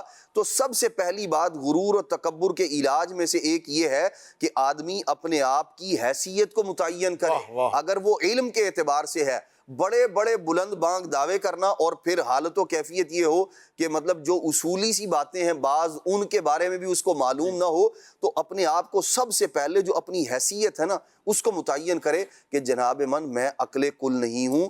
مجھ سے جو پہلے تھے وہ بھی عقل کل کا دعویٰ نہیں کر کے گئی، یہ تو شیطانی دعویٰ ہے کہ جو کچھ ہوں میں ہوں. حالانکہ یہ ایک حقیقت ہے کہ ہر آدمی ہر میدان میں پرفیکٹ ہو، ہر میدان میں وہ مقام اور مرتبے پر فائز ہو، پہلا نمبر ہر معاملے میں اسی کا ہو. ایسا نہیں ہوتا، یہ دنیا میں حقیقت ہے. آپ دیکھتے ہیں اسکول ہو، کالج ہو، مدرسہ ہو یا دیگر جو علم دین حاصل کرنے والے جو ذرائع ہیں، اس کے اندر ایک ٹیچر آپ کو ریاضی پڑھاتا ہے اور ایک آپ کو فزکس پڑھاتا ہے اور ایک آپ کو جو ہے نا وہ بیالوجی پڑھا رہا ہے. اس کا یہ مطلب نہیں ہے کہ ریاضی والوں کو بیالوجی آتی نہیں ہے، لیکن یہ نظام بتا رہا ہے جیسے وہ فائق ہے بیالوجی پڑھانے والا اپنے اس سبجیکٹ کے اندر، اسی طرح ریاضی والا اپنے سبجیکٹ کے اندر ماہر ہے. لیکن یہ ضروری نہیں جس انداز میں اس کو اس فن میں مہارت ہے دوسرے فن میں بھی مہارت ہو، ایسا نہیں ہوتا. کوئی بھی عقل اور سمجھ رکھنے والا آدمی اس بات کا قائل نہیں ہے. دنیا کے اندر جو موجود نظام ہے وہ ہمیں بتا رہا ہے کہ ہر ایک مقام اور مرتبے کے اعتبار سے جدا جدا ہے، ہر ایک کی حیثیت مختلف ہے. تو اپنے آپ پر جس آدمی نے یہ لبادہ اوڑھ رکھا ہے، یہ جو عقل کل کے تخت پر جو سوار ہے، اس کو چاہیے سب سے پہلے اپنے آپ کو نیچے لے آئے، جو اس کی حیثیت ہے اس پر آ جائے، اور پھر اس کے بعد اب جو مزید علاج ہے، جو مزید اللہ تبارک و تعالیٰ سے توفیق بھی مانگے کہ یا اللہ مجھے یہ جو غرور اور تکبر کی بیماری ہے اس سے مجھے بچا کے رکھنا. اللہ کی بارگاہ میں عاجزی انکساری کرے گا تو اللہ تبارک و تعالیٰ اس بندے کی مدد فرمائے گا. سب سے بڑی جب ہم ہر معاملے میں اللہ تبارک و تعالیٰ پر اعتقاد رکھتے ہیں، یقین رکھتے ہیں، بھروسہ رکھتے ہیں، تو بندے کو چاہیے خیر کی توفیق اسی سے مانگے، برائی سے بچنے کی توفیق بھی اسی سے مانگے. یا اللہ مجھے بچانا. نبی پاک صلی اللہ تعالیٰ علیہ وآلہ وسلم کا جو مبارک انداز ہے، آپ دیکھیے وہ مدینہ طیبہ کی ایک خاتون تھی اور جن کا دماغی توازن بھی درست نہیں تھا اور لوگ جو ہے وہ اس سے بات کرنے سے کتراتے تھے. نبی پاک علیہ السلام سے اس نے کہا میں نے آپ سے بات کرنی ہے. نبی کریم علیہ السلام سے اس نے کہا، حضور نے فرمایا تو مدینہ طیبہ کی جس گلی جس کونے میں کہے میں تیری بات سننے کے لیے تیار ہوں. اور بعض بزرگوں نے لکھا کہ وہ نبی پاک علیہ السلام کو لے کے کبھی یہاں کھڑی ہو کبھی وہاں کھڑی ہو اور اس طرح کر کے وہ بات چیت کر رہی ہے. لوگ آپ دیکھیں لوگوں کا انداز کی، یعنی لوگ ایسے بندے سے بات کرنا گوارا نہیں کر رہے، لیکن جو بڑے اخلاق والے ہیں، جو بلندی اور مرتبے والے ہیں، انہوں نے ہمیں بتایا کہ یہ انداز اختیار کرنا چاہیے. تو ہمیں چاہیے کہ ہم نبی پاک علیہ السلام کی جو سیرت ہے، جو نبی پاک صلی اللہ تعالیٰ علیہ وسلم کا مبارک انداز ہے، اس کو لیں. چھوٹا سا بچہ آ جاتا ہے، آپ دیکھیے نبی پاک علیہ السلام اس کے ساتھ بھی پیار، محبت، شفقت، عنایت والا معاملہ ہے. وہ بچے جو ہے وہ صبح سردیوں کے اندر پانی کے برتن لے کے آتے، جی اس میں ہاتھ ڈال دیں، نبی پاک علیہ السلام ان کا دل رکھنے کے لیے ہاتھ ڈال دیتے. اچھا کہیں سے آ رہے ہیں سرکار صلی اللہ علیہ وسلم، بچوں کو دیکھا اٹھا کے سواری پہ بٹھا لیا. واہ واہ. یہ وہ انداز ہے نبی پاک علیہ الصلوۃ والسلام کا کہ ان کی بارگاہ میں بیٹھنے والا ہر بندہ یہ سمجھتا ہے کہ حضور سب سے بڑھ کر مجھ سے پیار فرماتے ہیں، اللہ اللہ. مجھے مقام و مرتبہ دیتے ہیں. تو جو واقعی مقام و مرتبے والے ہوتے ہیں ان کے پاس بیٹھ کر آدمی اپنے آپ کو چھوٹا نہیں سمجھتا، بلکہ ان کے پاس بیٹھنے والے لوگ اپنے آپ کو بڑا سمجھتے ہیں کہ میں بڑا ہوں، لیکن حقیقت میں وہ ان کی تربیت کر رہے ہوتے ہیں. تو یوں ہمیں چاہیے کہ جو مختلف چیزیں ہیں، پھر اس کے اندر اور بھی علاج ذکر کیے گئے ہیں، پڑھنے کی طرف بھی آئیں، اپنا کوئی ذہن بھی بنائے بندہ کہ مجھے جو ہے وہ علم دین کے بارے میں بھی معلومات حاصل کرنی چاہیے. اور ہمارے ہاں الحمدللہ دعوت اسلامی کے دینی ماحول میں انشاءاللہ کتاب کا بھی عرض کرتا ہوں، الحمدللہ رب العالمین سیکھنے سکھانے کا سلسلہ جاری رہتا ہے. وہ پڑھنے کے اعتبار سے ہو، سیکھنے کے اعتبار سے ہو، سننے کے اعتبار سے ہو، مختلف ذرائع ہیں. ہم اپنا ذہن بنا لیں کہ میں نے اس بیماری سے بچنا ہے تو انشاءاللہ الرحمن اللہ کریم بچنے کے اسباب بھی پیدا فرما دے گا، اور آپ کوشش کریں گے تو راہیں بھی آسان ہوتی چلی جائیں. سبحان اللہ. آپ نے بہت خوبصورت بات ارشاد فرمائی کہ آدمی اپنی حیثیت کو سمجھے. کچھ لوگ ایسے ہوتے ہیں مدنی چینل کے ناظرین جن کی نظروں سے جو بہت سی چیزیں اوجھل ہو جاتی ہیں، ان میں سے ایک یہ ہوتا ہے کہ وہ اپنی حیثیت کو بھول جاتے ہیں. بعض اپنے ماضی کو بھول جاتے ہیں کہ وہ ماضی میں کیا تھے، اور آج اگر وہ کسی منصب پر ہیں تو وہ یہ سمجھتے ہیں کہ میں تو خاندانی ہی ایسا ہوں. جی بعض لوگ جو ہوتے ہیں وہ اس چیز کو بھول جاتے ہیں کہ یہ سب اللہ کا دیا ہوا ہے. میری جو طاقت ہے، میری جو قوت ہے، میری جو محنت ہے، میرا جو عمل ہے، اس کا اس میں اتنا کردار نہیں ہے، یہ اللہ کا فضل ہے. اور اللہ جس پر فضل فرماتا ہے تو اس کو نعمتوں سے بھی نوازتا ہے. اللہ اکبر. تو مسلمان کو یہ چاہیے کہ وہ اللہ تعالیٰ کی نعمت اور اللہ تعالیٰ کی ذات پر جو ہے وہ نظر رکھے. اچھا ایک اور چیز ابراہیم بھائی میں چاہوں گا کہ آپ ذرا اس پہ بھی روشنی ڈالیں کہ جب آدمی اپنی حیثیت کو بھولتا ہے تو وہ مقابلے بازی پر آ جاتا ہے، اور معاذ اللہ بعض لوگ اللہ تعالیٰ سے مقابلہ شروع کر دیتے ہیں. جیسے فرعون نے کہا کہ انا ربکم الاعلی، یا جیسے ابلیس نے کہا انا خیر من، اور پھر اللہ تعالیٰ کی بات نہ مانی. تو یہ جو مقابلے بازی کا عنصر ہے جو شیطان آدمی کے دل میں ڈالتا ہے اور آدمی جو ہے وہ راہ حق سے دور ہو جاتا ہے، تو اس حوالے سے ذرا روشنی ڈالیے. عبدالواجد بھائی، قرآن حکیم اللہ تبارک و تعالی جل جلالہ کی کتاب ہدایت ہے، اور اس میں جو قصص واقعات بیان کیے گئے ہیں ان کا مقصد جو ہے وہ کوئی تاریخی واقعہ بیان کرنا مقصود نہیں، بلکہ ہمارے ہدایت کے لیے یہ واقعات بیان کیے گئے ہیں. قرآن حکیم میں ایک نہیں متعدد جگہ پر شیطان کے گمراہ ہونے کے اسباب کو جو ہے وہ بیان کیا گیا ہے، اس واقعے کو ذکر کیا گیا ہے کہ جب رب ذوالجلال جل جلالہ نے حضرت سیدنا آدم علیہ نبینا علیہ الصلوۃ والسلام کو اپنا خلیفہ بنانے کا اعلان فرمایا، تو یہ جو ابلیس تھا کہ اس وقت یہ فرشتوں کے ساتھ رہتا تھا، حقیقت میں یہ جن ہے، اور اس وقت اس کا نام عزازیل تھا اور یہ بڑا عبادت گزار تھا. تو اس نے اللہ تبارک و تعالی جل جلالہ کی بارگاہ میں جو ہے وہ تکبر کیا اور کہا کہ خلقتنی من نار و خلقتہ من طین، مجھے جو ہے وہ آگ سے پیدا کیا گیا ہے اور آدم علیہ الصلوۃ والسلام کو جو ہے وہ مٹی سے پیدا کیا گیا ہے. تو حکم یہ تھا کہ آدم علیہ الصلوۃ والسلام کو سجدہ کیا جائے تعظیم کا، لیکن اس نے انکار کر دیا اور کہنے لگا کہ میں تو آگ سے بنا ہوں، میں مٹی کے سامنے کیوں جھکوں گا. اب یہ وہی بات ہے کہ اپنی حقیقت کو یہ نہیں سمجھا کہ اس کو یہ اگر اس کا جو بنیادی عنصر ہے وہ بھی پیدا کرنے والا تو پروردگار جل جلالہ ہے، اور اس بات کی طرف اس کی توجہ نہیں گئی کہ یہ اپنے آپ کو کوئی چیز کوئی شے سمجھ رہا ہے جو کہ میں تو جو ہے وہ آگ سے پیدا کیا گیا ہوں، آدم علیہ السلام تو مٹی سے پیدا کیے گئے ہیں. حالانکہ یہ آگ و مٹی سب مخلوق جو ہے وہ تخلیق اللہ تبارک و تعالی جل جلالہ کی ہے، اور اسے یہ دیکھنا چاہیے تھا کہ یہ فرمان کس کا ہے. یہ فرمان تو اللہ تبارک و تعالی جل جلالہ کو ہے جس نے اس کو بھی پیدا کیا اور آدم علیہ الصلوۃ والسلام کو بھی پیدا کیا. تو وہ مرتبے تقسیم کرنے والا ہے جس کو جو مرتبہ عطا فرما دے. تو اس کے تکبر کی وجہ سے پھر اسے حکم ہوا کہ اسے راندہ درگاہ کر دیا گیا اور فرمایا لعنتی الی یوم الدین کا توق اس کے گلے میں ڈال کر ہمیشہ کے لیے اسے راندہ درگاہ کر دیا گیا. تو کیا ہمارے لیے اس میں سمجھنے کے لیے نہیں ہے کہ اگر ہمارے پاس کوئی مرتبہ کوئی اسٹیٹس ہے اور ہم کسی غریب آدمی کو، کسی جو ہے وہ مفلوق الحال کو، کسی ایسے بندے کو جس کا جو ہے بظاہر حال اچھا نہیں ہے، تو اس کو ہم جو ہے وہ کمتر اور گھٹیا سمجھنے لگ جائیں، اسے بھی بنانے والا پروردگار ہے، اور ہماری بھی تخلیق کرنے والا، ہمارے پاس جو کچھ بھی ہے یہ بھی پروردگار جل جلالہ کا دیا ہوا ہے۔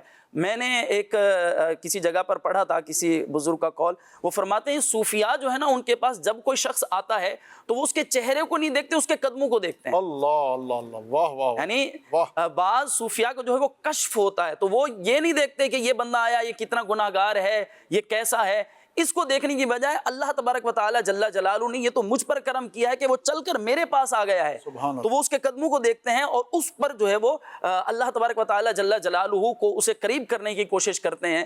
تو ہمیں یہ نہیں دیکھنا چاہیے کہ آگے والا بندہ جو ہے وہ دنیاوی اعتبار سے اگرچہ کمتر ہے، لیکن اگر اللہ تعالیٰ نے کچھ دیا ہے تو یہ سب کچھ اللہ تبارک و تعالی جل جلالہ کا دیا ہوا ہے، اور اسی پر ہمیں جو ہے وہ نظر رکھنی چاہیے۔ واہ واہ، سب کچھ اللہ تعالیٰ کا دیا ہوا ہے۔ اور پھر اپنی حیثیت کو یاد رکھنے والی وہی بات دوبارہ ابراہیم بھائی نے بھی فرمایا۔ ایک واقعہ اس حوالے سے، ایاز، محمود و ایاز، بہت مشہور ایک جوڑی آپ سمجھ لیں کہ حضرت محمود جو ہیں وہ بہت نیک آدمی تھے۔ تو اب ایسا ہوا کہ جو ایاز تھا وہ غلام تھا محمود غزنوی بادشاہ کا، اور وہ بہت قرب میں رہتا تھا، تو اور لوگوں کو ان سے حسد ہوا، تو وہ چاہتے تھے کہ کسی طریقے سے ایاز اور محمود میں تفرقہ پیدا کر دیں، ان کو الگ کر دیں۔ تو اب وہ ایاز جو تھے رحمۃ اللہ تعالیٰ علیہ، وہ کبھی کبھی کسی کمرے میں جاتے تھے اور وہاں جا کر کافی وقت گزارتے تھے۔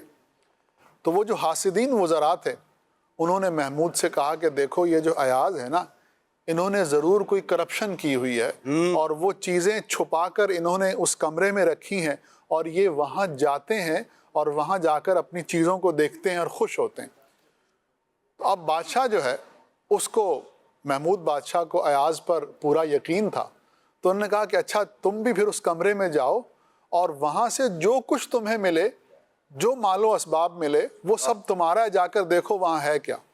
جب وہ وزراء وہاں گئے تو انہوں نے جا کر دیکھا کہ ایک پرانا صندوق ہے جس کو کھول کر ایاز جو ہے وہ بیٹھا ہوا ہے۔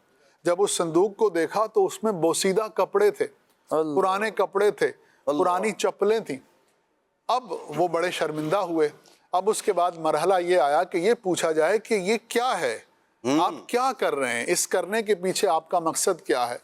تو ایاز نے فرمایا کہ میں بادشاہ کے قرب میں آنے سے پہلے ایک غلام تھا، اور اب بھی غلام ہوں، لیکن اب میرے حالات کچھ بدل گئے ہیں، میرے پاس اچھا لباس ہے، اچھے کپڑے ہیں، میرے پاس بادشاہ کا قرب ہے، منصب ہے، عہدہ ہے، لیکن میں اپنے پرانے وقت کو نہیں بھول رہا، جب میرے پاس بوسیدہ پرانے کپڑے ہوتے تھے اور پھٹے ہوئے جوتے ہوتے تھے، تو میں اپنی حیثیت کو یاد کر رہا ہوں۔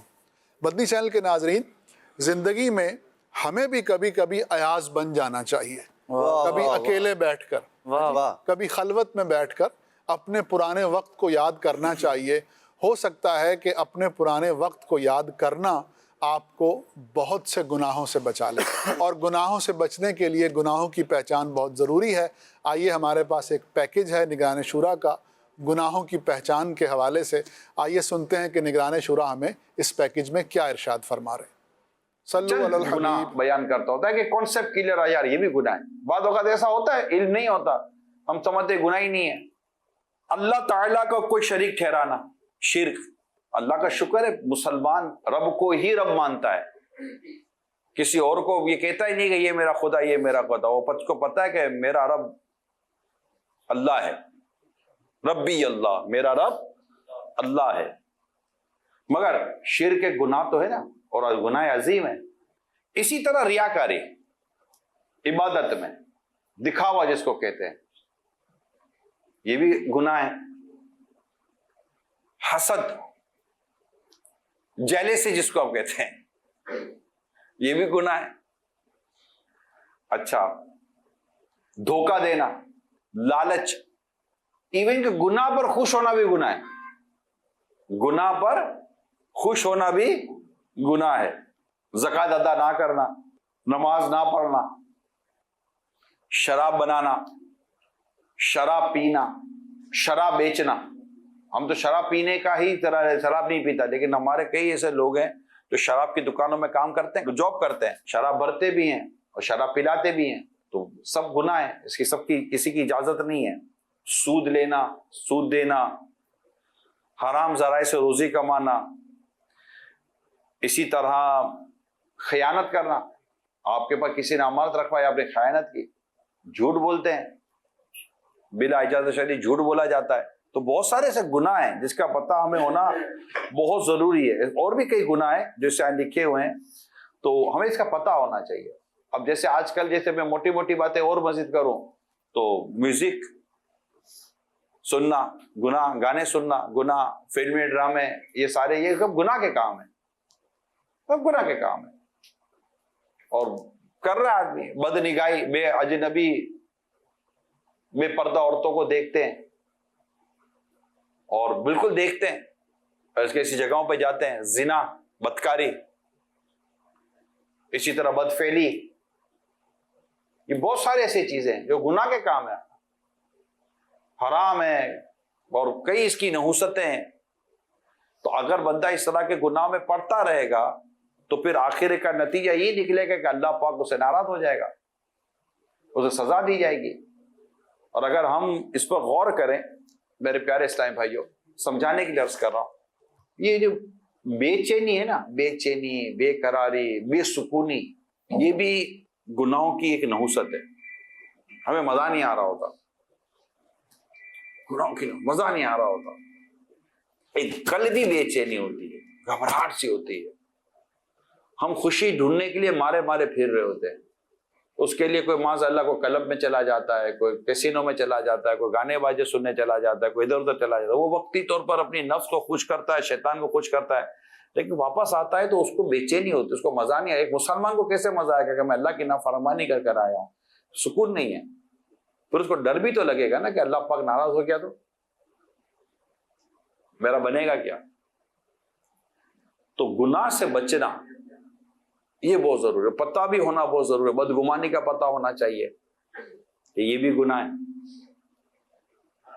تو بہت ساری ایسی چیزیں. اسی طرح بدشگونی ہے، ان کا پتہ ہونا چاہیے، اس کی بھی شریعت نے اجازت نہیں دی ہے. بدشگونی بھی جائز نہیں ہے.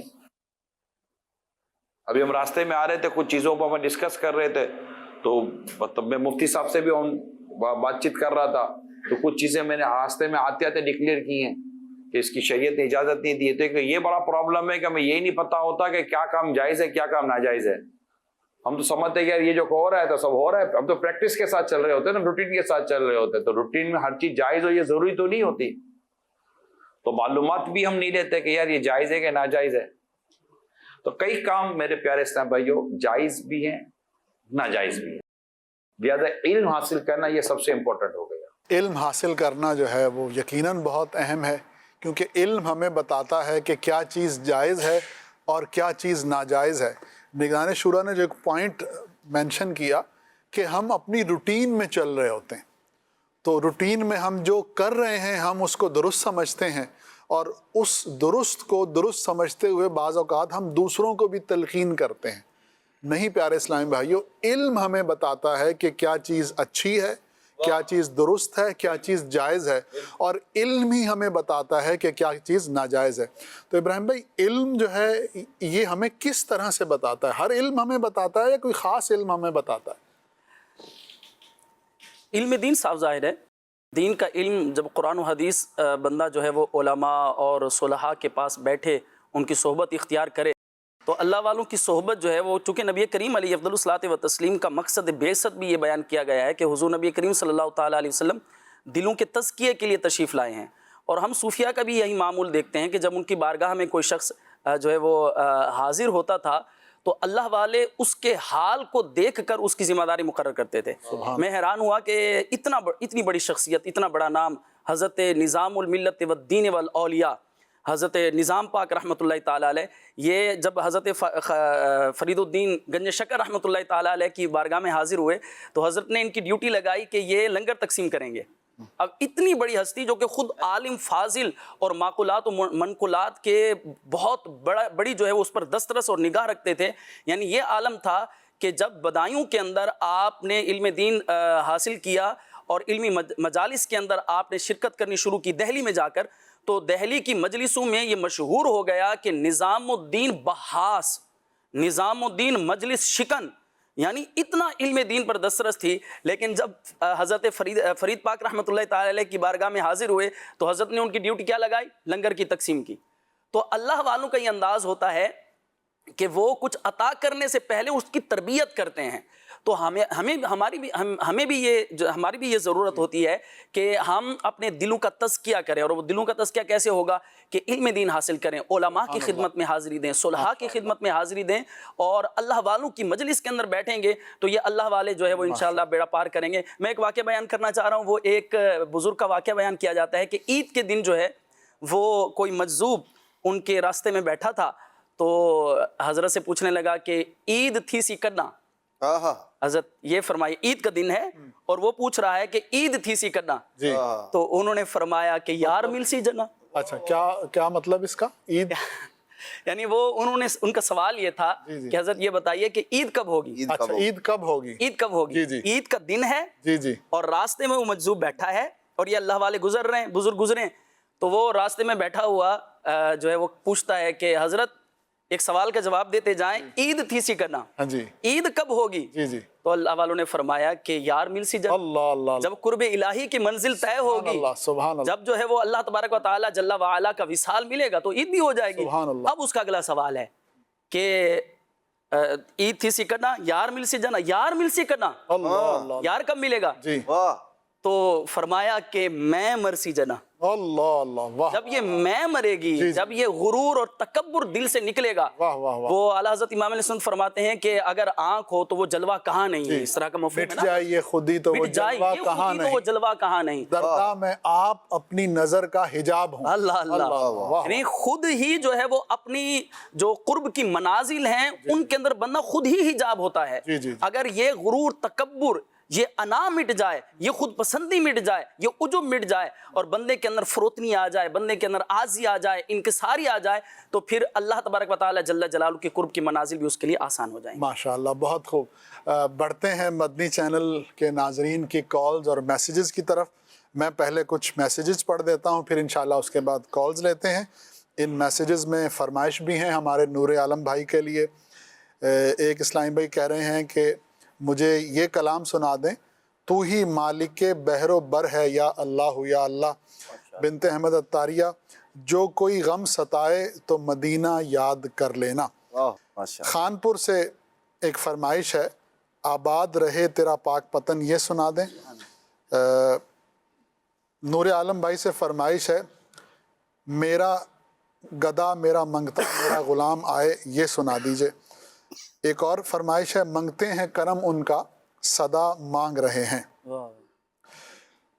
ناتھاں اسلامی بھائی سے درخواست ہے کہ لجپال نبی میرے درداں دی دوا دینا. جی انشاءاللہ ممکنہ صورت میں ان فرمائشوں کو پورا کرنے کی کوشش کریں گے. آئیے بڑھتے ہیں کالز کی طرف. جی پہلی کال دیجئے. میرا سوال یہ ہے کہ تکبر کی وجہ سے انسان میں پیدا ہونے والی دیگر اخلاقی برائیاں کون سی ہیں اور ان سے بچنے کے لیے کیا ہدایت دی گئی ہیں، یہ ارشاد فرما دیجیے گا. ذرا بریفلی ایک دو لائنوں میں ذرا. جی دیکھیں، تکبر جو ہے نا، سب سے پہلی بات تو یہ جو اخلاقی برائیاں اس کے اندر پیدا ہوتی ہیں، یہ خود ایک اخلاقی برائی ہے کہ جسے اللہ نے مقام اور مرتبہ عطا فرمایا ہے، آدمی اس کو حقیر جاننا شروع کر دیتا ہے. اور پھر یہ جو حقیر جاننے والا جو معاملہ ہے وہ بڑھتے بڑھتے انسان کو بعض اوقات کفر تک پہنچا دیتا ہے. جیسے بعض لوگ وہ جنہوں نے انبیاء کے مقابلے میں تکبر کیا، تو یہ وہ تکبر ہے کہ جو بندے کو دائرہ اسلام سے ہی خارج کر دیتا ہے، یہ والا جو انداز ہے.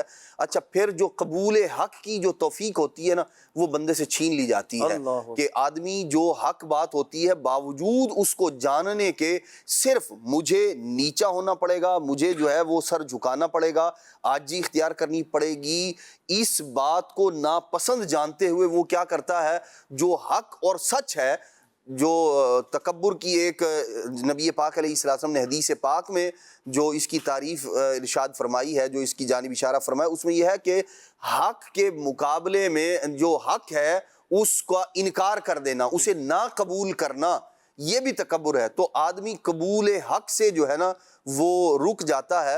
اور پھر زمانے میں جو لوگ ہوتے ہیں جو معاشرے کے اندر رہتے ہوئے جو اللہ کریم نے ایک جو حسن معاشرت کا ہمیں حکم ارشاد فرمایا ہے، وہ گھر ہو یا باہر والے لوگ ہوں، آدمی کے تعلقات ان سے خراب ہونا شروع ہو جاتے ہیں. ظاہر سی بات ہے جب آپ نے کسی سامنے والے کو عزت دینی نہیں ہے، اسے ذلیل کر کے رکھنا ہے یا اس کو حقیر جاننا ہے، تو ایک وقت وہ آئے گا کہ آپ کہیں گے کہ لوگ میرے پاس بیٹھتے ہی نہیں ہیں، کوئی میرے پاس آتا ہی نہیں ہے.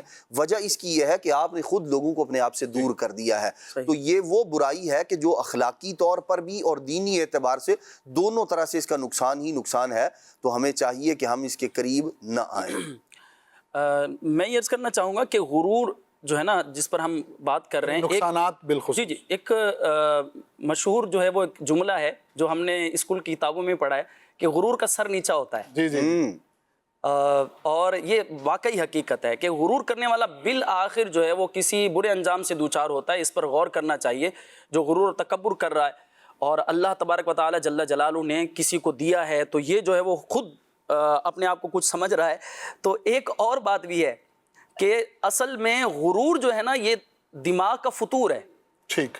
غرور دماغ کا فطور ہے، تو اس سے بچنا ہے. میں ایک واقعہ ذکر کرنا چاہوں گا کہ کیسے کیسے لوگ ہیں جنہوں نے تکبر اور غرور کے اندر اپنے آپ کو خود کو بھی نقصان پہنچایا. نبی کریم علیہ افضل الصلاۃ والتسلیم کے زمانے میں ایک شخص تھا، اور چونکہ وہ جو قبیلوں کے جو ہے وہ جو رؤساء ہوتے تھے، جو سردار ہوتے تھے، تو وہ اپنے آپ اپنے کروفر کے اندر رہتے تھے. تو ایک کافر شخص تھا، کسی قبیلے کا سردار تھا، اس کے پاؤں کے اندر کوئی چیز چبھی، کوئی نقصان دہ چیز چبھی.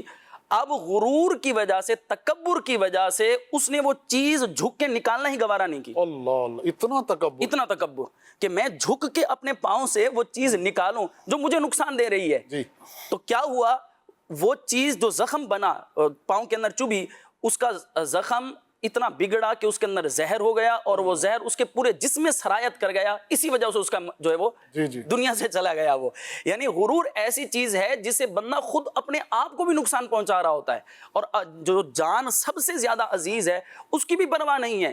ہم معاشرے کے اندر دیکھتے ہیں کہ تھوڑا منصب مل جاتا ہے، عہدہ مل جاتا ہے، کوئی ترقی ہو جاتی ہے، تو نیچے والوں کو جو وہ کیڑے مکوڑوں کی مثل، چونٹیوں کی مثل معاذ اللہ لوگ سمجھنے لگ جاتے ہیں. ارے بھائی، آپ سیٹھ صاحب ہو گئے ہیں، آپ کسی منصب پر بیٹھ گئے ہیں، کسی ادارے کے سی ای او ہو گئے ہیں، یا کسی بڑے منصب پر آپ آ گئے ہیں، تو جو ملازمین ہیں، امپلائیز ہیں، وہ اللہ نہ کرے کوئی کیڑے مکوڑوں کی مثل تو نہیں ہے. وہ بھی جو ہے وہ اللہ کی مخلوق ہیں، وہ بھی اللہ کے بندے ہیں. اور اللہ پاک نے آج آپ کو مقام دیا ہے، تو یہ مقام اللہ تبارک و تعالی جل وعلا اسے معزول بھی تو کر سکتا ہے نا، آپ سے جا بھی تو سکتا ہے.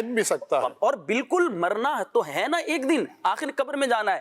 تو دیکھنے میں آتا ہے کہ جناب وہ کوئی غریب آدمی قریب آ کر کھڑا ہو گیا تو دیکھیں گے یہ کیسے آ کر کھڑا ہو گیا، کوئی قریب آ کر بیٹھ گیا تو یہ کیسے میرے قریب آ گیا، ہمارا اسٹیٹس ایسا، تو ہمارا تو ہم رئیس، ہم اتنے بڑے خاندان والے. اعلیٰ حضرت امام علیہ سنت کا ایک واقعہ ہے کہ آپ رحمۃ اللہ تعالی سے ملنے کے لیے ایک رئیس صاحب آئے ہوئے تھے، نواب صاحب آئے ہوئے تھے. تو وہ بیٹھے ہوئے تھے، ایک چارپائی پر بیٹھے ہوئے تھے. تو اتنے میں ایک جو ہے وہ حجام اعلیٰ حضرت امام علیہ سنت کی خدمت میں حاضر ہوا، اور کھڑا ہو کر جو ہے وہ ادھر ادھر دیکھنے لگا کہ بیٹھنے کی کوئی جگہ ملے. تو سید امام اہل سنت رحمۃ اللہ تعالی علیہ نے فرمایا کہ ادھر ادھر کیوں دیکھ رہے ہو، یہ سامنے جگہ موجود ہے، نواب صاحب کے برابر میں بیٹھ جاؤ. اب وہ نواب صاحب جو ہے انہوں نے اسے اپنے جو ہے وہ خلاف شان سمجھا، اور منہ بسورتے ہوئے جو ہے وہ وہاں سے چلے گئے. سید اعلیٰ حضرت امام علیہ سنت نے فرمایا کہ ایسے لوگوں کی ہمیں ضرورت بھی نہیں ہے. یعنی اسلام جو ہے وہ تو پھیلا ہی اس بنیاد پر ہے کہ ایک ہی صف میں کھڑے ہو گئے محمود و ایاز، نہ کوئی بندہ رہا نہ کوئی بندہ نواز، کہ ایک ہی صف میں جو ہے وہ کالا بھی ہے، گورا بھی ہے، ایک ہی صف میں امیر بھی ہے، فقیر بھی ہے، ایک ہی صف کے اندر جو ہے وہ غریب بھی ہے اور امیر بھی ہے، پیسے والا بھی ہے، اور ایسا بھی ہے کہ جس کے پاس جیب کے اندر کچھ بھی نہیں ہے، جس کے کپڑے جو ہے وہ بالکل جو ہے وہ کم قیمت ہیں، تو وہ بھی اسی صف کے اندر کھڑا ہوا ہے. بس اوقات جو ہے وہ پیچھے صف کے اندر کھڑا ہونے والا وہ سیٹھ صاحب ہوتا ہے، لیکن امام صاحب جو ہے وہ غریب ہوتے ہیں. عموماً تو یہی صورتحال ہے. لیکن اللہ تبارک و تعالی جل جلالہ کے ہاں جو مقام اور مرتبہ ہے وہ اہل تقوی کا ہے. اللہ کریم ہمیں تقوی اختیار کرنے کی توفیق عطا فرمائے. جی ایک اور میسج ہے فرمائش کا، نور عالم بھائی سے عرض ہے کہ پلیز پلیز پلیز شالا وسدہ روے تیرا سونا حرم، یہ ضرور سنا دو. جی نیکسٹ کال دیجیے گا. میں گجرات منگوال سے نور فاطمہ بات کر رہی ہوں. مجھے ایک کلام سنا دیں. ان کا منگتا ہوں جو منگتا نہیں ہونے دیتے، میرے آقا مجھے رسوا نہیں ہونے دیتے. جزاک اللہ خیرا. آمین. جی نیکسٹ کال. پروگرام کھلے آنکھ صلی اللہ کہتے کہتے بہت ہی اچھا پروگرام ہے، اور نعت خواں بھائی سے میری گزارش ہے کہ مجھے یہ والا کلام سنا دیں. میرا دل اور میری جان مدینے والے. جی نیکسٹ کال دیجیے. اس سلسلے میں میرا یہ سوال ہے کہ غرور اور تکبر کے خاتمے کے لیے علماء کرام عملی زندگی میں کن اقدامات کو اپنانے کی تجویز دیتے ہیں؟ ارشاد فرمائیں. جزاک اللہ خیرہ. آمین. جی عدنان بھائی، عملی اقدامات. جی دیکھیں، سب سے پہلی بات تو یہ ہے کہ آدمی اس کے بارے میں علم حاصل کرے، جیسا کہ قرآن مجید کی آیات ہیں، حدیث مبارکہ ہیں، اور اس کے اوپر الحمدللہ رب العالمین دعوت اسلامی کے ادارے مکتبۃ المدینہ نے ایک کتاب شائع کی ہے، تکبر کے نام سے ہی ہے، تو اس کا مطالعہ کریں. اس میں تکبر کے نقصانات، تکبر سے بچنے کے اسباب، اور اسی طرح تکبر کے علاج بھی ذکر کیے گئے ہیں. جب آدمی کسی چیز کی برائی کو جان لیتا ہے تو عام طور پر اس سے بچنے کی کوشش کرتا ہے.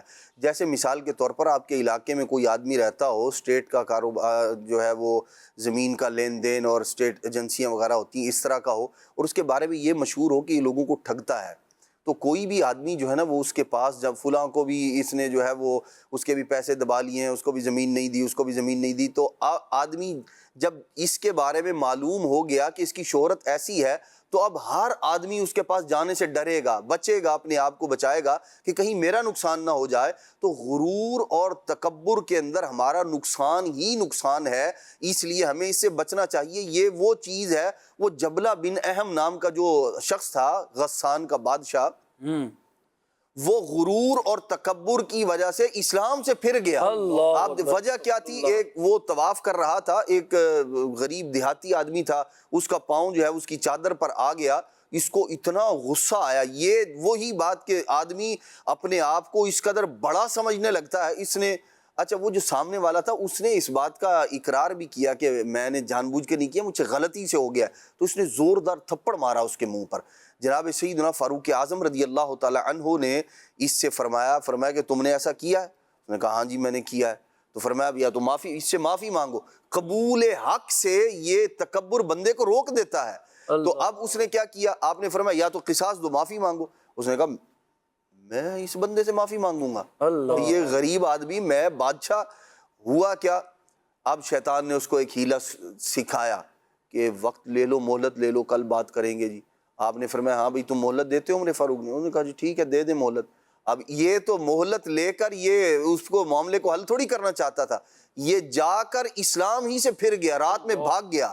تو تکبر کی جب شناعتیں پڑھیں گے، معلومات ہوگی ہمیں، تو پھر بھی اس سے بچنے کی کوشش کرے گا بندہ.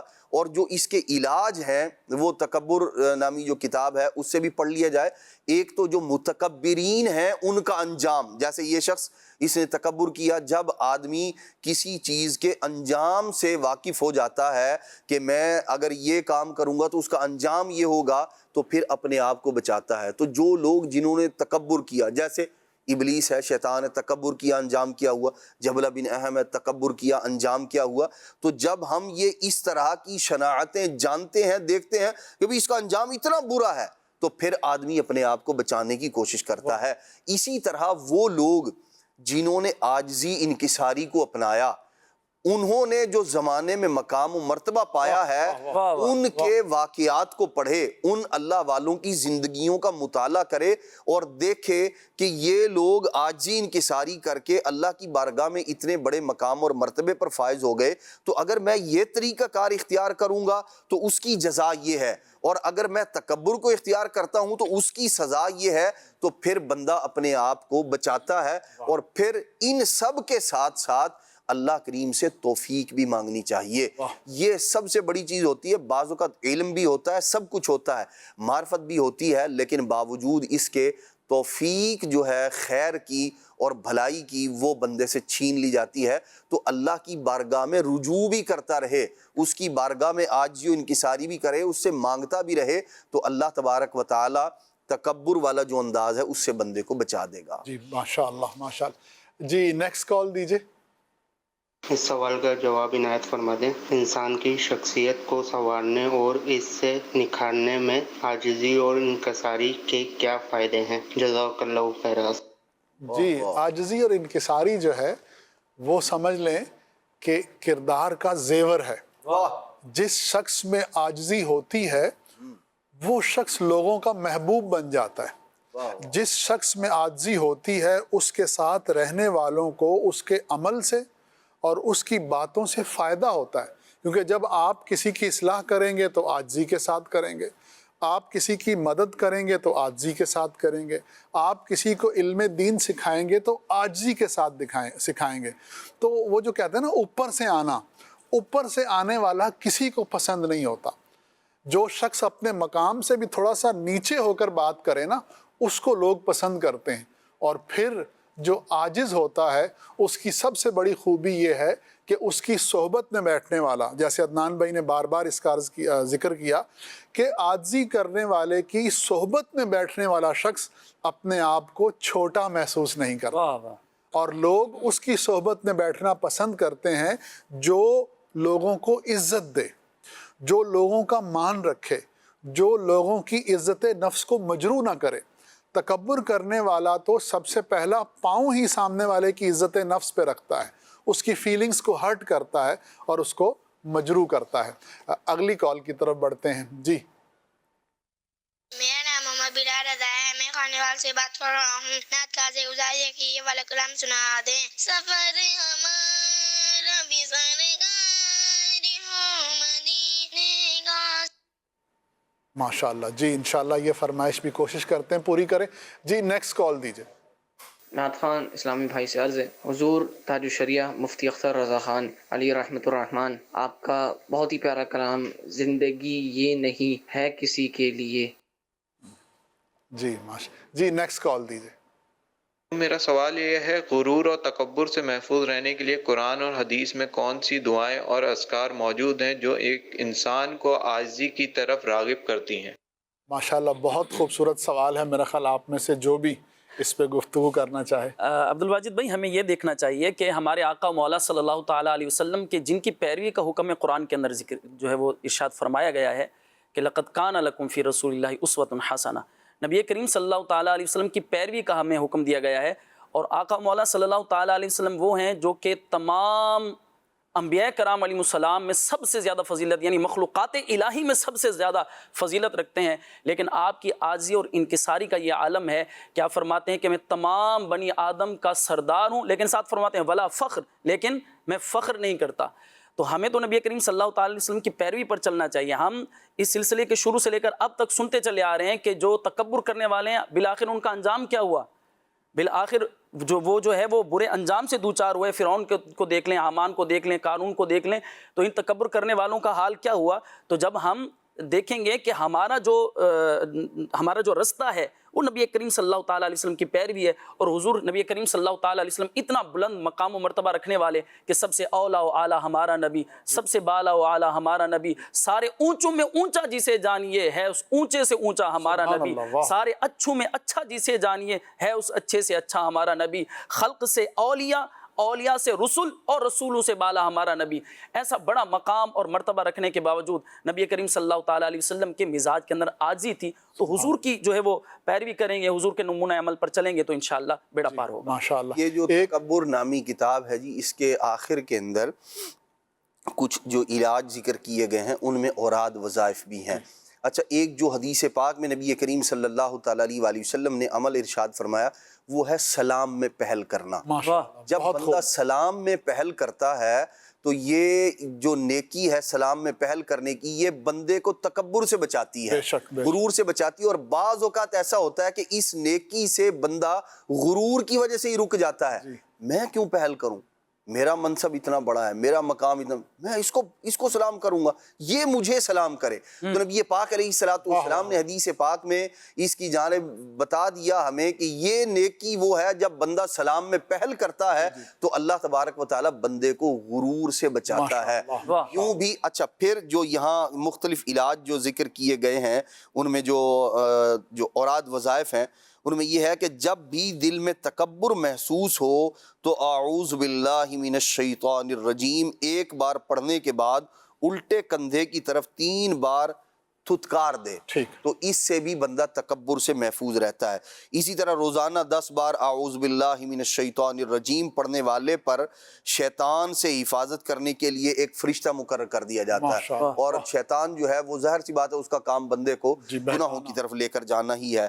ایسے ہی فرماتے ہیں کہ اگر سورہ اخلاص 11 مرتبہ صبح روزانہ پڑھنے کا معمول بنا لے تو اگر شیطان لشکر کے کوشش کرے کہ اس سے گناہ کرائے تو نہ کروا سکے گا جب تک یہ خود نہ کرے۔ تو یوں مختلف طرح کے اوراد وظائف جو ہے وہ موجود ہیں، اس میں لا حول ولا قوت الا باللہ العلی العظیم، یہ بھی 21 مرتبہ صبح و شام پڑھنے سے اللہ تبارک و تعالیٰ اس طرح شیطانی جو وساوس ہیں اور اس طرح کی جو چیزیں ہیں، یہ جو گناہ کی طرف لے جانے والی چیزیں ہیں، ان سے اللہ کریم حفاظت فرمائے گا۔ تو اس کتاب کو بھی خرید فرما لیں اور اس کا بھی مطالعہ کر لیں، یا دعوت اسلامی کی ویب سائٹ سے آپ اس کو ڈاؤن لوڈ کر لیں گے تو انشاءاللہ الرحمن پھر بھی پڑھنا آسان ہو جائے گا آپ کے لیے۔ بہت خوب، یعنی آپ عملی علاج تو کرتے ہیں، کرنا چاہیے، اس کے ساتھ اللہ تعالیٰ سے دعا بھی مانگیں۔ سبحان اللہ، واہ، ہر پریشانی سے بچنے کے لیے دعا مانگیں اور ہر نعمت کو طلب کرنے کے لیے دعا مانگیں۔ ہمارے ہاں یہ ہے کہ ہم کوئی نعمت یا حاجت ہو اس کو طلب کرنے کے لیے تو دعا کرتے ہیں، لیکن اگر ہم کسی گناہ میں مبتلا ہیں، کسی بری ایکٹیویٹی میں مبتلا ہیں، یا ہمارے کیریکٹر میں کچھ برائی ڈیولپ ہو رہی ہے تو اس کو مٹانے کے لیے ہم دعا نہیں کرتے۔ اس معاملے میں بھی اللہ تعالیٰ سے مدد طلب کیجئے، دعا کیجئے، اللہ تعالیٰ سے عرض کیجئے کہ یا اللہ مجھے اس گناہ سے اور اس چیز سے محفوظ فرما دے۔ اللہ اکبر۔ تو قرآن و حدیث میں اس طرح کی بہت سی دعائیں آئی ہیں، اور اگر آپ کو کوئی مخصوص دعا نہ بھی ملے تو بس دعا کیجئے کہ یا اللہ مجھے تکبر سے محفوظ فرما دے اور مجھے عاجزی جو ہے وہ عطا فرما دے۔ عبدالواجد یہ تو ہے نا، سب سے پہلے بندہ یہ ریئلائز تو کرے کہ میرے اندر ہو سکتا ہے اللہ نہ کرے تکبر ہو، پہلے خود پر غور تو کرے۔ اصل میں ہمارا مزاج یہ ہے کہ جب کوئی کسی کمزوری یا برائی کا تذکرہ ہو رہا ہوتا ہے نا تو ہم دوسروں میں ڈھونڈتے ہیں۔ اب ہم نشانیاں بھی بیان کر رہے ہیں، اسباب بھی بیان کر رہے ہیں، تو مزاج کیا ہے کہ ہم سوچ رہے ہوں گے کہ ہاں یہ نشانی تو فلاں میں پائی جاتی ہے، یہ برائی تو فلاں کے اندر پائی جاتی ہے، ہاں میرے ساتھ فلاں نے ایسا کیا تھا۔ تو ہم برائیاں ڈھونڈ رہے ہوتے ہیں دوسروں میں، اچھا نیکی کی بات ہو تو مزاج الٹا ہے، وہ اپنے اندر تلاش کر رہے ہوتے ہیں۔ حالانکہ ہمیں اپنے اندر یہ تلاش کرنا ہے کہ اللہ نہ کرے اگر ہمارے اندر تکبر پیدا ہو گیا ہے، کوئی برائی آ گئی ہے، کوئی جو ہے وہ کمزوری آ گئی ہے، تو اس کو ہم ڈھونڈیں، اس کو ریئلائز کریں اور پھر اس کے علاج کی طرف بڑھیں، اللہ پاک سے مدد بھی طلب کریں، تو انشاءاللہ پروردگار ضرور کرم فرمائے۔ بہت خوب، بہت جی۔ نیکسٹ کال دیجیے گا۔ محمد بشیر اتاری میاں والی پنجاب تو گل کرے نا پیا، ماشاءاللہ کھلے آنکھ صلی اللہ کہتے کہتے بہت چنگا سلسلہ ہے، بڑا شوق نال دیکھتے ہیں۔ تو آج دا موضوع ماشاءاللہ بہت پیارا ہے، بہت کچھ سیکھن تو حاصل ہوتی تے نعت خان اسلام بھائی نو اکسان کے سانو یہ والا کلام ضرور سنا دو، میں لجپالاں دے لڑ لگیاں، جزاک اللہ خیرہ۔ جی ماشاءاللہ۔ جی اب ہم آپ کی فرمائشوں کی طرف بڑھتے ہیں۔ جی نور عالم بھائی، اوور ٹو یو۔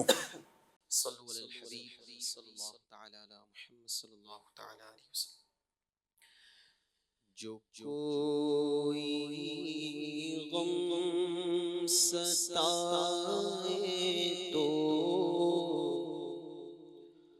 جو کوئی غم ستائے تو مدینہ یاد کر لینا، جو کوئی غم ستائے تو، جو کوئی غم ستائے تو مدینہ یاد کر لینا، دل کو چین آئے تو، نہ دل کو چین آئے تو مدینہ یاد کر لینا۔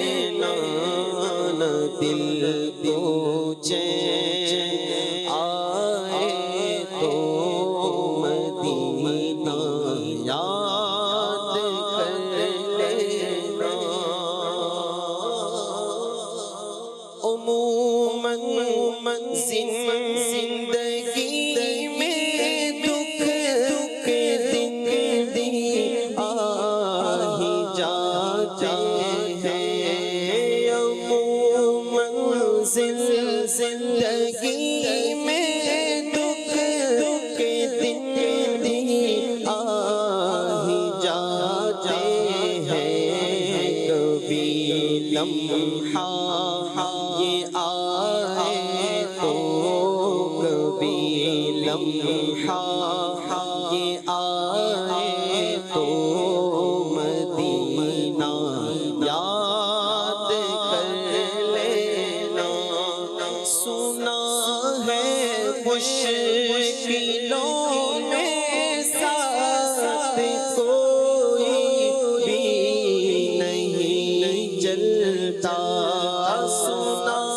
ہے مشکلوں میں ساتھ کوئی بھی نہیں چلتا زمانہ چھوڑ جائے تو زمانہ چھوڑ جائے تو مدینہ یاد کر لینا مصیبت میں تو ہر کوئی انہیں کو یاد کرتا ہے مصیبت میں تو ہر کوئی انہیں کو یاد کرتا ہے خوشی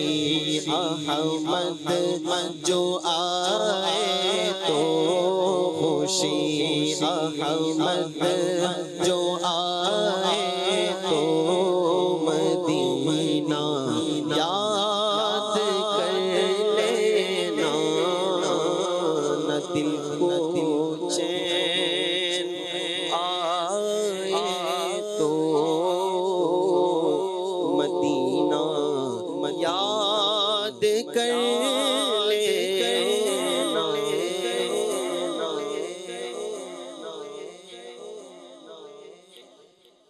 منگتے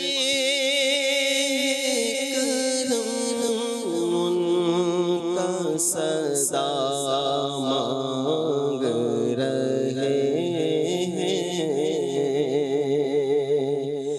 دن رات مدینے کی دعا مانگ رہے ہیں دن رات مدینے کی دعا مانگ رہے ہیں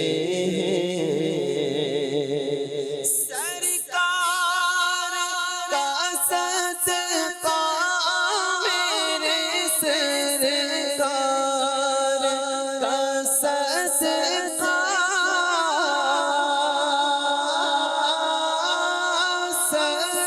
سرکار کا صدقہ میرے سرکار کا صدقہ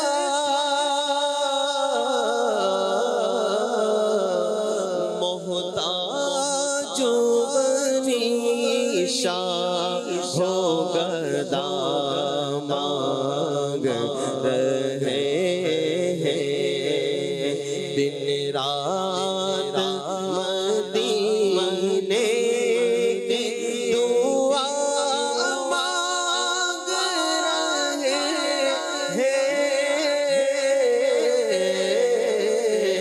منگتے کرم ان کا صدا مانگ رہے ہیں اور ہر نعمت کو لینے ہیں دامن میں ہمارے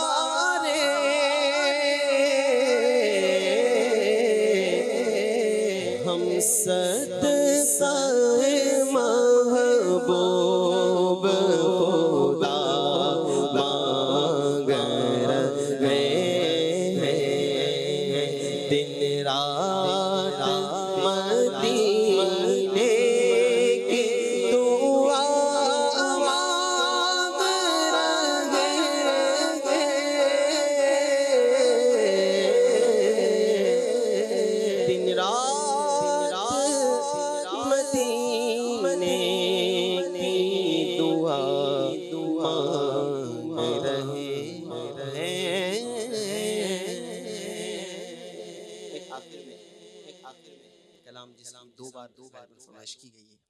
دلجوئی کی نیت سے چند اشعار انشاءاللہ شامل کرتا ہوں. لجپال نبی میرے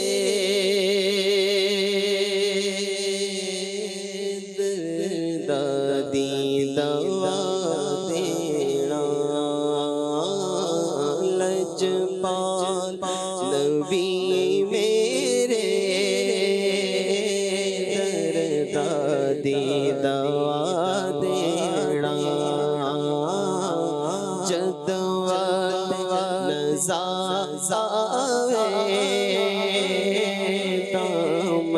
دی ہوا دینا. آقا جدوت نزا آوے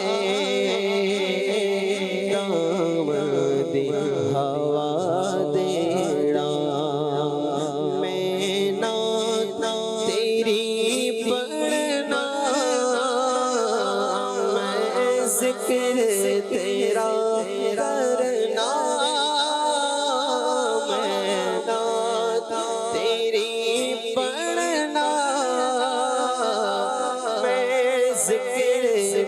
تیرا نسلنا دل بھی پائے گا جس دن خالد وہ دن دیکھنا تم دیکھنے والا ہوگا. خالد یہ تصدق ہے فقط نعت کرنا. محشر میں تیرے نیارے نہیں ہوتے. میں نعت تیری پڑھنا میں ذکر تیرا عادت نعت بہانا ہے میری بخشش کا. میں نعت پڑھتے ہوئے پل سے گزر جاؤں گا.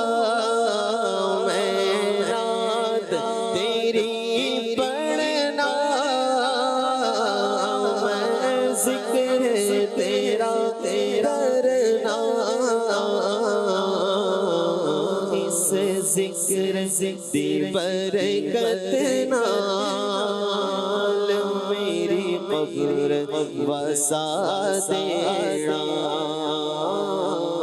اس ذکر دی برکت نال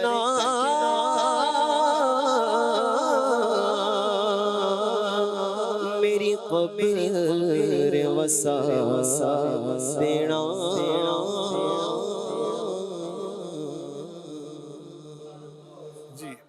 ایک اور فرمائش ہے اگر حضور غوث پاک کی منقبت بھی سنا دیں. سبحان اللہ.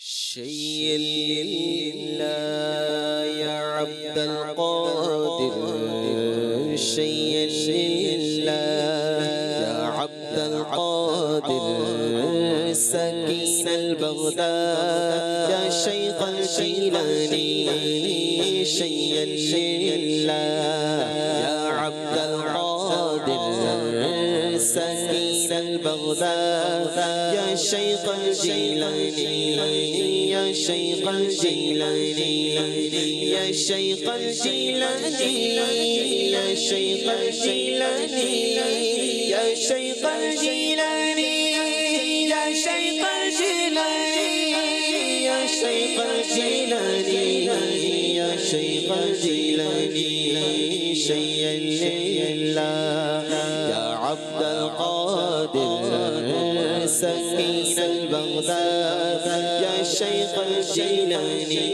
ہر بھی نگاہ کرم غوث اعظم ہر بھی نگاہ کرم غوث اعظم ادھر بھی نگاہ کرم غوث اعظم ادھر بھی نگاہ کرم غوث اعظم کرو دور رنج و علم غوث اعظم شیء للہ یا عبد القادر سکین البغداد اسیروں کے مشکل کشا غوث اعظم اسیروں کے مشکل کشا غوث اعظم اسیروں کے مشکل کشا غوث اعظم فقیروں کے حاجت روا غوث اعظم شیئا یا عبد القادر سکین البغداد یا شیخ الجیلانی شیئا یا عبد القادر سکین البغداد یا شیخ الجیلانی کھلاتا پلاتا ہے رب دو عالم کھلاتا پلاتا ہے رب دو عالم کھلاتا پلاتا ہے رب دو عالم تجھے جے کے اپنی قسم غوث اعظم شیئا یا عبد القادر سکین البغداد یا شیخ الجیلانی شیئا یا عبد القادر سکین البغداد یا شیخ الجیلانی. ماشاء اللہ ماشاء اللہ. تکبر کے حوالے سے ہماری گفتگو چل رہی تھی. ایک آخری سوال دونوں مبلغین سے لے کے پھر انشاءاللہ سلسلے کے اختتام کی طرف بڑھتے ہیں. عدنان بھائی، حسب نسب جو ہے، لینج جو ہے، خاندانی نجابت، کیا یہ بھی کبھی تکبر کا سبب بن سکتی ہے؟ جی بالکل، بہت پیاری بات آپ نے جو ہے وہ ارشاد فرمائی. ایک وہ سبب جو غرور اور تکبر میں بندے کو مبتلا کر دیتا ہے، اس میں سے ایک یہ خاندانی حسب نسب پر جو ہے وہ فخر کرنا ہے. یہ زمانہ جاہلیت کے اندر لوگ ایسا، یعنی یہ وہ سبب ہے جو زمانہ قدیم سے بہت پہلے سے لوگ اس پر جو ہے وہ غرور و تکبر کرتے آئے ہیں کہ ہمارے باپ دادا کے کارنامے یہ ہیں. اگرچہ وہ کارنامے ایسے ہوا کرتے تھے یعنی جن کی کوئی دین میں شریعت میں کوئی پذیرائی نہیں ہے. ایسا نہیں کہ کوئی نیک کام کیا کرتا تھا، اس نے فلاں اتنے لوگ قتل کر دیے تھے، اس نے اتنے لوگوں کو مار دیا تھا، اس نے یہ کر دیا تھا، اس نے اتنی بچیوں کو زندہ درگور کر دیا تھا. یوں اس طرح کے جو بری باتیں تھیں، اور پھر یعنی وہ ایک تو یوں جو ان کے غلط کام تھے ان پر فخر کرنا، اور پھر وہ میں فلاں خاندان سے تعلق رکھتا ہوں، فلاں خاندان کا سپوت ہوں، اور یہ جو انداز ہے اور سامنے والے کو حقیر جاننا، یعنی یہ جو حسب اور نسب ہے یہ بھی بندے کو بعض اوقات غرور و تکبر میں مبتلا کر دیتا ہے، اور آدمی دوسرے سامنے والے شخص کو حقیر جاننا شروع کر دیتا ہے. حالانکہ یہ ماں باپ پر، آباء و اجداد پر، باپ دادا پر جو پچھلے لوگ گزرے ہیں ان پر حسب نسب پر فخر کرنا یہ کوئی عقل مندی کی دلیل نہیں ہے، بلکہ یہ ضمانت جاہلیت کے لوگوں کا انداز ہے. بندہ مومن کو تو اس سے ویسے ہی دور رہنا چاہیے، اور چونکہ یہ سبب بنتا ہے اسی لیے نبی پاک علیہ الصلوۃ والسلام نے حدیث پاک میں اس سے منع فرمایا ہے کہ یہ جو باپ داداؤں کو بنیاد بنا کر اس پر فخر کرنا ہے، جیسے اللہ کے پیارے محبوب صلی اللہ تعالیٰ علیہ وآلہ وسلم نے فرمایا اپنے فوت شدہ آباء و اجداد پر فخر کرنے والی قوموں کو باز آ جانا چاہیے. فرمایا کیونکہ وہی جہنم کا کوئلہ ہے، یا وہ قومیں اللہ عز و جل کے نزدیک گندگی کے ان کیڑوں سے بھی زیادہ حقیر ہو جائیں گے جو اپنی ناک سے گندگی کو کریدتے ہیں. یعنی انتہائی نفرت انگیز انداز میں نبی پاک صلی اللہ تعالیٰ علیہ وآلہ وسلم نے اس کا ذکر فرمایا کہ یہ ایسی بات ہے کہ جو فخر کرنے والی نہیں ہے، بلکہ بندے کو چاہیے جو اس کے پاس ہے، جو اللہ کریم نے اسے عطا فرمایا ہے، وہ عاجزی و انکساری والا انداز ہے. وہ فخر کرنے والی چیز یوں کہ یہ وہ ہے کہ جو اللہ کی بارگاہ میں بندے کو سرخرو کرے گا. خود نبی پاک علیہ السلام کا مبارک انداز کیا ہے؟ باوجود مقام و مرتبہ ہونے کے اور جو اللہ کریم آگے عطا فرمائے گا اس کا بھی ذکر فرما کے، جیسے حضور علیہ السلام نے فرمایا سب سے پہلے میں جنت میں داخل کیا جاؤں گا، لیکن ولا فخر، فرمایا میں اس پر فخر نہیں کرتا، سب سے پہلے جو ہے وہ جنت کی دروازے کی جو زنجیر ہے اس کو میں ہلاؤں گا، لیکن فرماتے میں اس پر فخر نہیں کرتا، فلاں عہدہ منصب بھی میرے لیے ہے، فلاں مقام و مرتبہ بھی میرے لیے ہے، لیکن میں اس پر فخر نہیں کرتا۔ تو بندے کو چاہیے جو اپنے پاس ہے اس پر بھی فخر نہ کرے، اور اگر وہ کسی عالی خاندان میں، یوں خاندان کا عالی ہونا تو یہ ہے کہ بندہ انہیں بھی فخر کرنے سے منع کیا گیا ہے، جو یوں مثال کے طور پر جو اکابرین کے بزرگان دین کے جو خاندان میں ہے وہ اس پر فخر کرے، میرے باپ دادا ایسے ایسے گزرے، اس پر بھی فخر کرنے سے منع کیا گیا ہے، بلکہ عاجزی و انکساری اللہ کو پسند ہے، تواضع عجز اللہ کو پسند ہے، تو بندے کو چاہیے اسی کو اختیار کرے۔ ماشاءاللہ۔ مدنی چینل کے ناظرین، سلسلہ جو ہے وہ اپنے اختتام پر آ چکا ہے۔ اللہ تعالیٰ سے دعا ہے کہ وہ ہمیں تکبر سے بچنے کی توفیق عطا فرمائے۔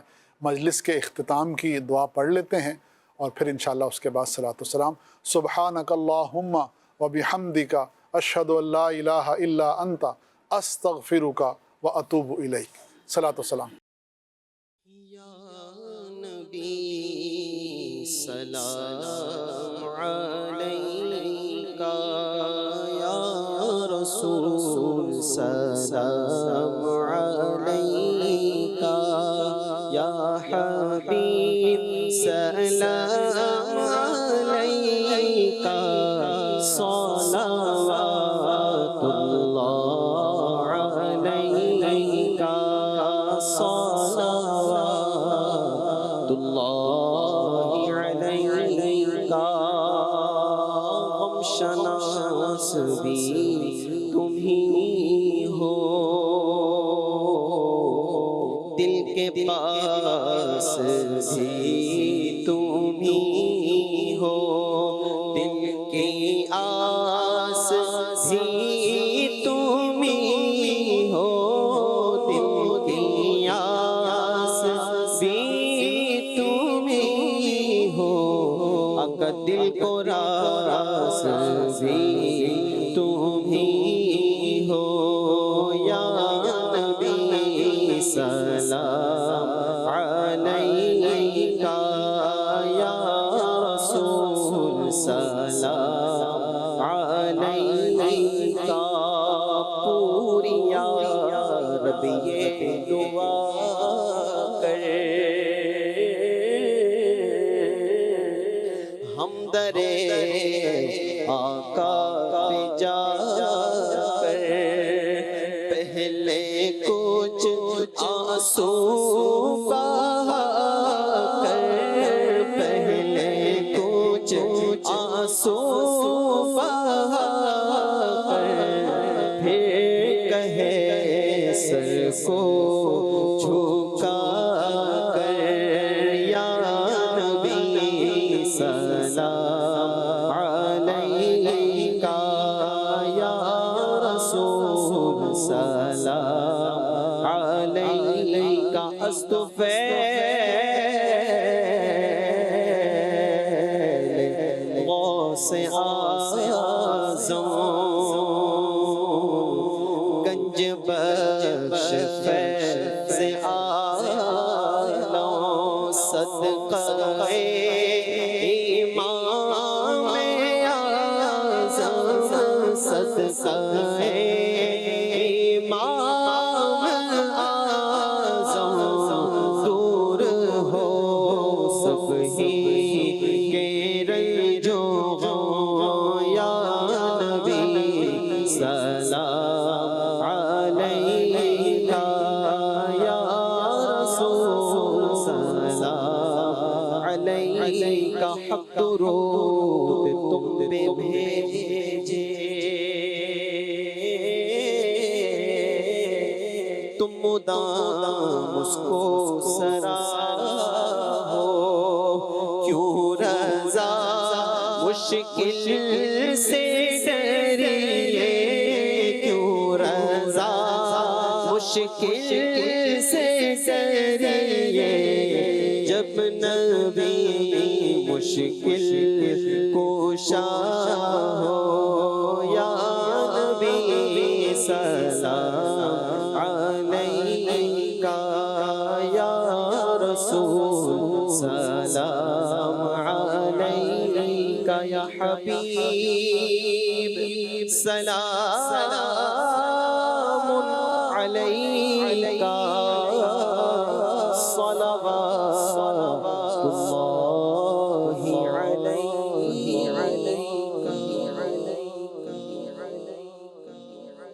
ہو ذکر رب کا صبح ایسے گو شروع اپنی خدا رہے راضی ہے یہ آرزو اپنی کھلے آنکھ صلی اللہ کے کہتے کہتے کھلے آنکھ صلی اللہ کے کہتے کہتے